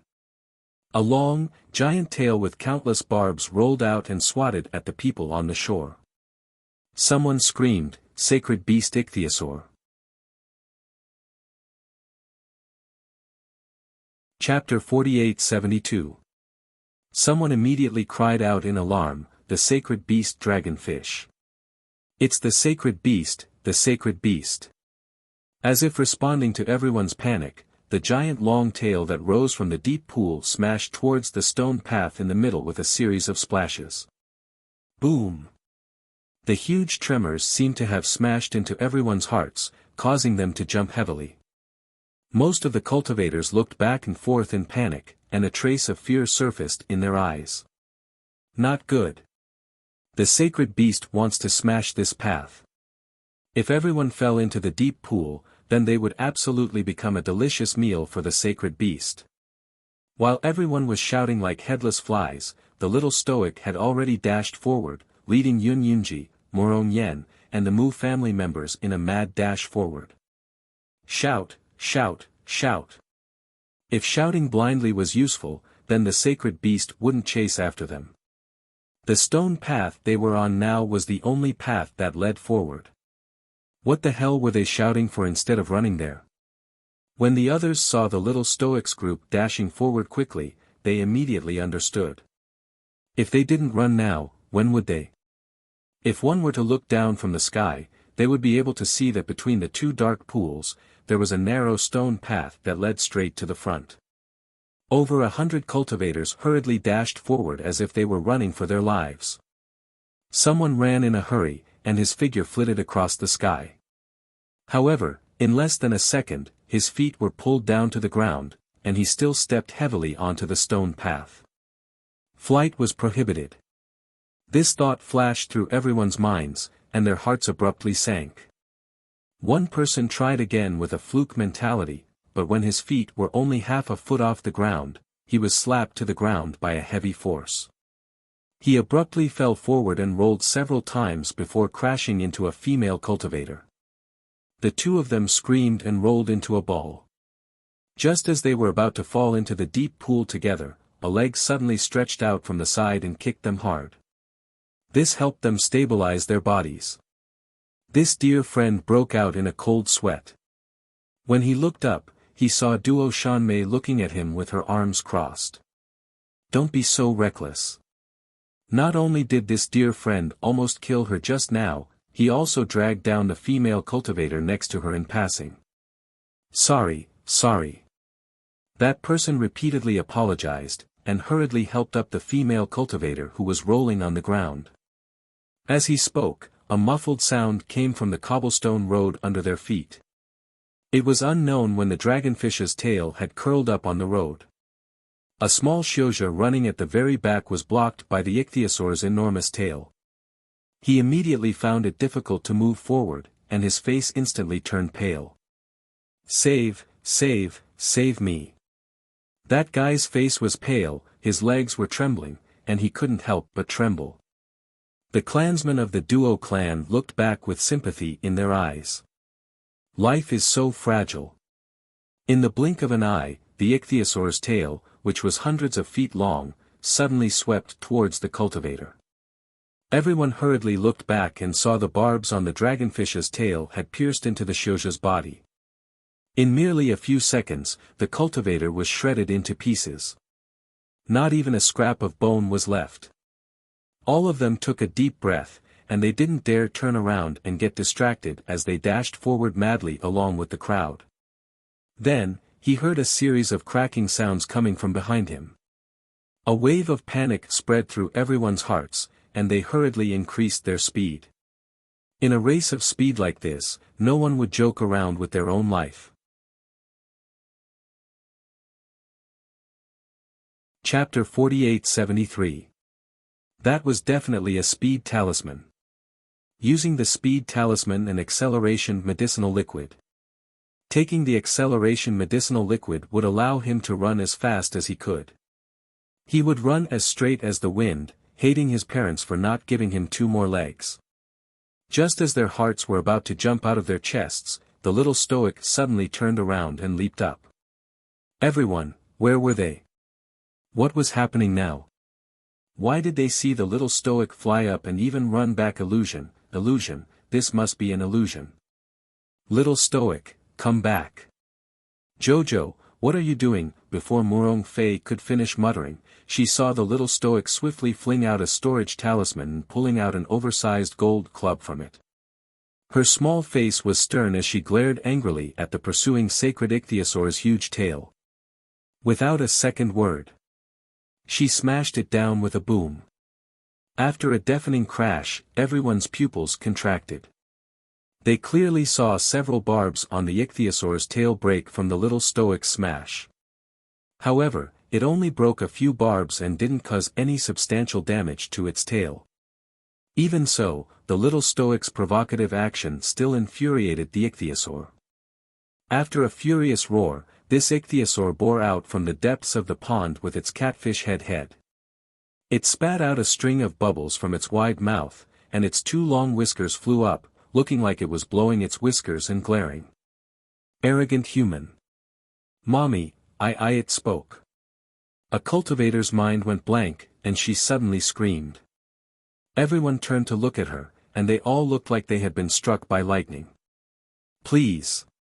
It was a sacred beast, okay? Let alone speaking, it wasn't impossible for it to even transform into a human form. This was probably the first time this female cultivator saw a sacred beast, so she blurted out this sentence in a moment of nervousness. She blushed a bit when she thought about it and hastily smiled sheepishly. Cough, I forgot. Being able to remain calm with such a large fish-head sacred beast looming in front of everyone was enough to prove that she was used to grand spectacles. After Arbor smashed down several times with his club, he looked back at the stupefied crowd and couldn't resist roaring, "Are you stupid? Why didn't you continue running? You all want to keep them as desserts." That female cultivator was an extremely emotional person, and her eyes turned red on the spot. Miss Chiao is really a good person. We must not let her sacrifice down. Let's go. Jojo, Sama, who had somehow been given the good guy card, looked back with a puzzled expression. A group of people who are in the way, hurry up and go away.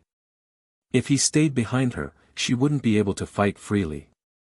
The little stoic rubbed her stomach and muttered in her heart, "Child, watch mother take care of this big-headed catfish that scared you. I'll pluck out its whiskers and have your father make the god-binding silk." The god-binding silk made from the sacred beast's beard was definitely better than the spirit-binding rope. It shouldn't be bad to use it as a toy for a doll. A ruthless glint flashed across Xiao Mu's eyes. Consider yourself unlucky to have met this Lord Xiao. You've been lurking in this place for who knows how many people you've eaten. Now that you've been killed by me, it's an eye for an eye. Humans kill beasts, and beasts eat humans. The law of the jungle has never changed since time immemorial. Arbor waved his hand, and over 100 blue talismans flew out, forming a binding talisman matrix that trapped the fish dragon inside. The second young master and the others flew forward, their expressions a bit dazed. Jojo, what are you doing? Shouldn't he stay away from this sacred beast under normal circumstances?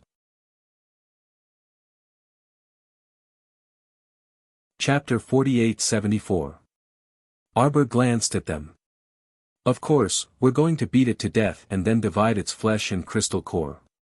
All these years, it has eaten many cultivators and replenished a lot of spiritual energy. It's time to pay the price. Arbor said aloofly, also, we can't pass if we don't beat it to death. Everyone from the Qin estate looked at her in bewilderment. You said you're going to beat this intelligent sacred beast to death on the spot. Did you consider the sacred beast's psychological trauma before saying that? Arbor clearly did not consider that. Right now, there was only one thought throbbing in her mind. Kill this sacred beast and extract its crystal core to nourish the cute little puppy. Whether the cute little puppy could recover and Murong Sun's hope of waking up all depended on it.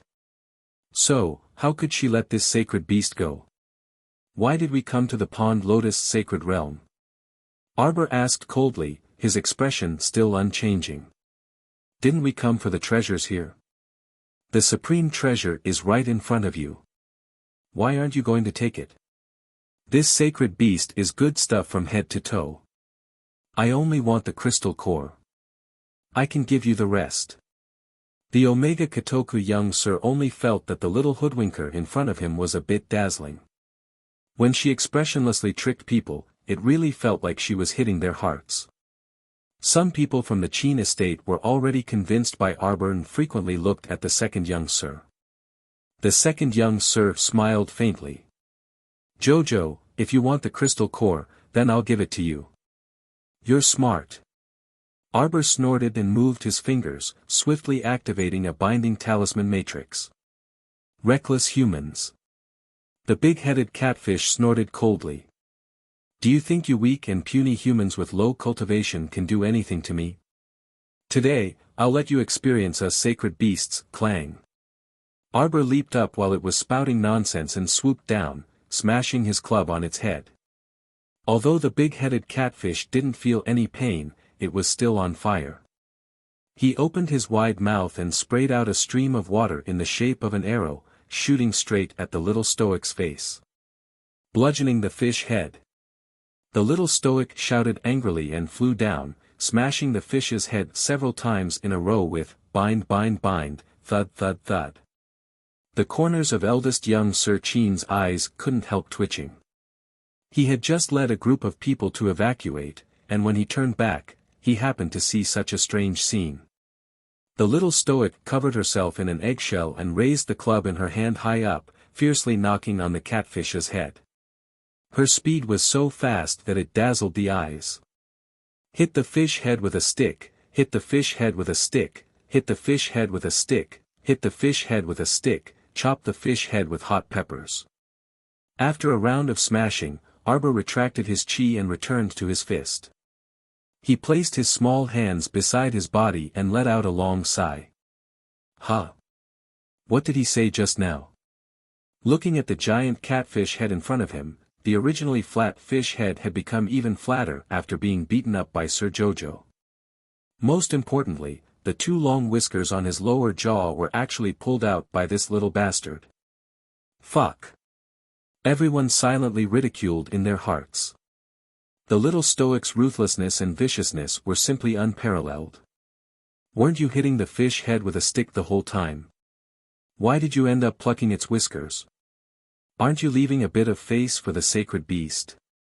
Let alone a sacred beast, even a tiny spiritual beast absolutely couldn't take it lying down after being crushed and humiliated like this. Chapter 4875. If they wanted to fight, they had to fight. How could a holy beast's dignity tolerate such provocation? The dizzy and disoriented holy beast, the ichthyosaur, huffed and puffed, and its small eyes emitted a harsh light of fury. This damn little human actually dared to humiliate this holy beast like this. Now, I'll let you have a taste of a holy beast's true might. This big-headed catfish lifted its gigantic tail out of the deep pool, and the barbs on its tail suddenly flew out one by one. Each barb was like a sharp arrow, carrying an unparalleled holy power pressure as it uniformly shot toward the little stoic's body. This attack was too powerful, and the little stoic knew she couldn't withstand it at all. No matter how sturdy her eggshell defensive barrier was, it could only block this holy beast's attacks at most 3 times. Moreover, every time she blocked to the limit, it would wear down this eggshell on her body. She quite liked this eggshell now and didn't want it to be scrapped at this critical juncture. Young Master Omega Kotoku coldly shouted, "Purple firmament," and an intense aura immediately descended from the sky. The gigantic dragon smashed into the cobblestone road with a bang, smashing open another huge hole in the road that was already torn apart by the ichthyosaur. Stone powder rustled and rolled down, sprinkling into the deep pool below. Arbor instantly flew into the air and expressionlessly looked down at everyone below. Everyone. It wasn't a misconception, it really wasn't a misconception. Just now, they were still wondering how the little stoic could fly around in the air for so long. She had paused in midair more than once when the club struck the fish head. As it turned out, this fellow really could fly in a domain that forbade flying. What was going on? Why could this oddball the little stoic fly? Even holy beasts were restricted in this place. Didn't the second young master summon purple firmament and smash it to the ground? What did this mean? Even holy beasts were restricted by the spatial laws here, okay? The little lady actually flew around without any restrictions. Everyone was silently gloomy. If it weren't for the fact that the current situation didn't permit it, they really wanted to go up and ask her how she did it. Arbor used a triple binding talisman matrix to trap that big-headed catfish and abruptly shot purple firmament thunder dragon a look. There was only one word in his mind: hurry. The purple firmament thunder dragon was speechless. What was the meaning of the facial paralysis winking at her? Did she think that with just a glance, others would immediately understand what she meant? Would it kill him to say something? Zi Xiao, Prince Omega Kotoku whispered. Get rid of it. Old Steward Luo smiled like a Mithraea. Young master, be careful. This is a sacred beast, the ichthyosaur. If we infuriate it and make it go berserk, all of us here will have to bear the consequences. No matter how much you look like a dragon, you're still just a fish, Prince Omega Kotoku said lightly. But this ichthyosaur has a powerful aura. Young master shouldn't have asked Zixiao to help at such a time, he didn't know what would happen after that. With the young master's cautious personality, he wouldn't have been so impulsive if it weren't for the facial paralysis.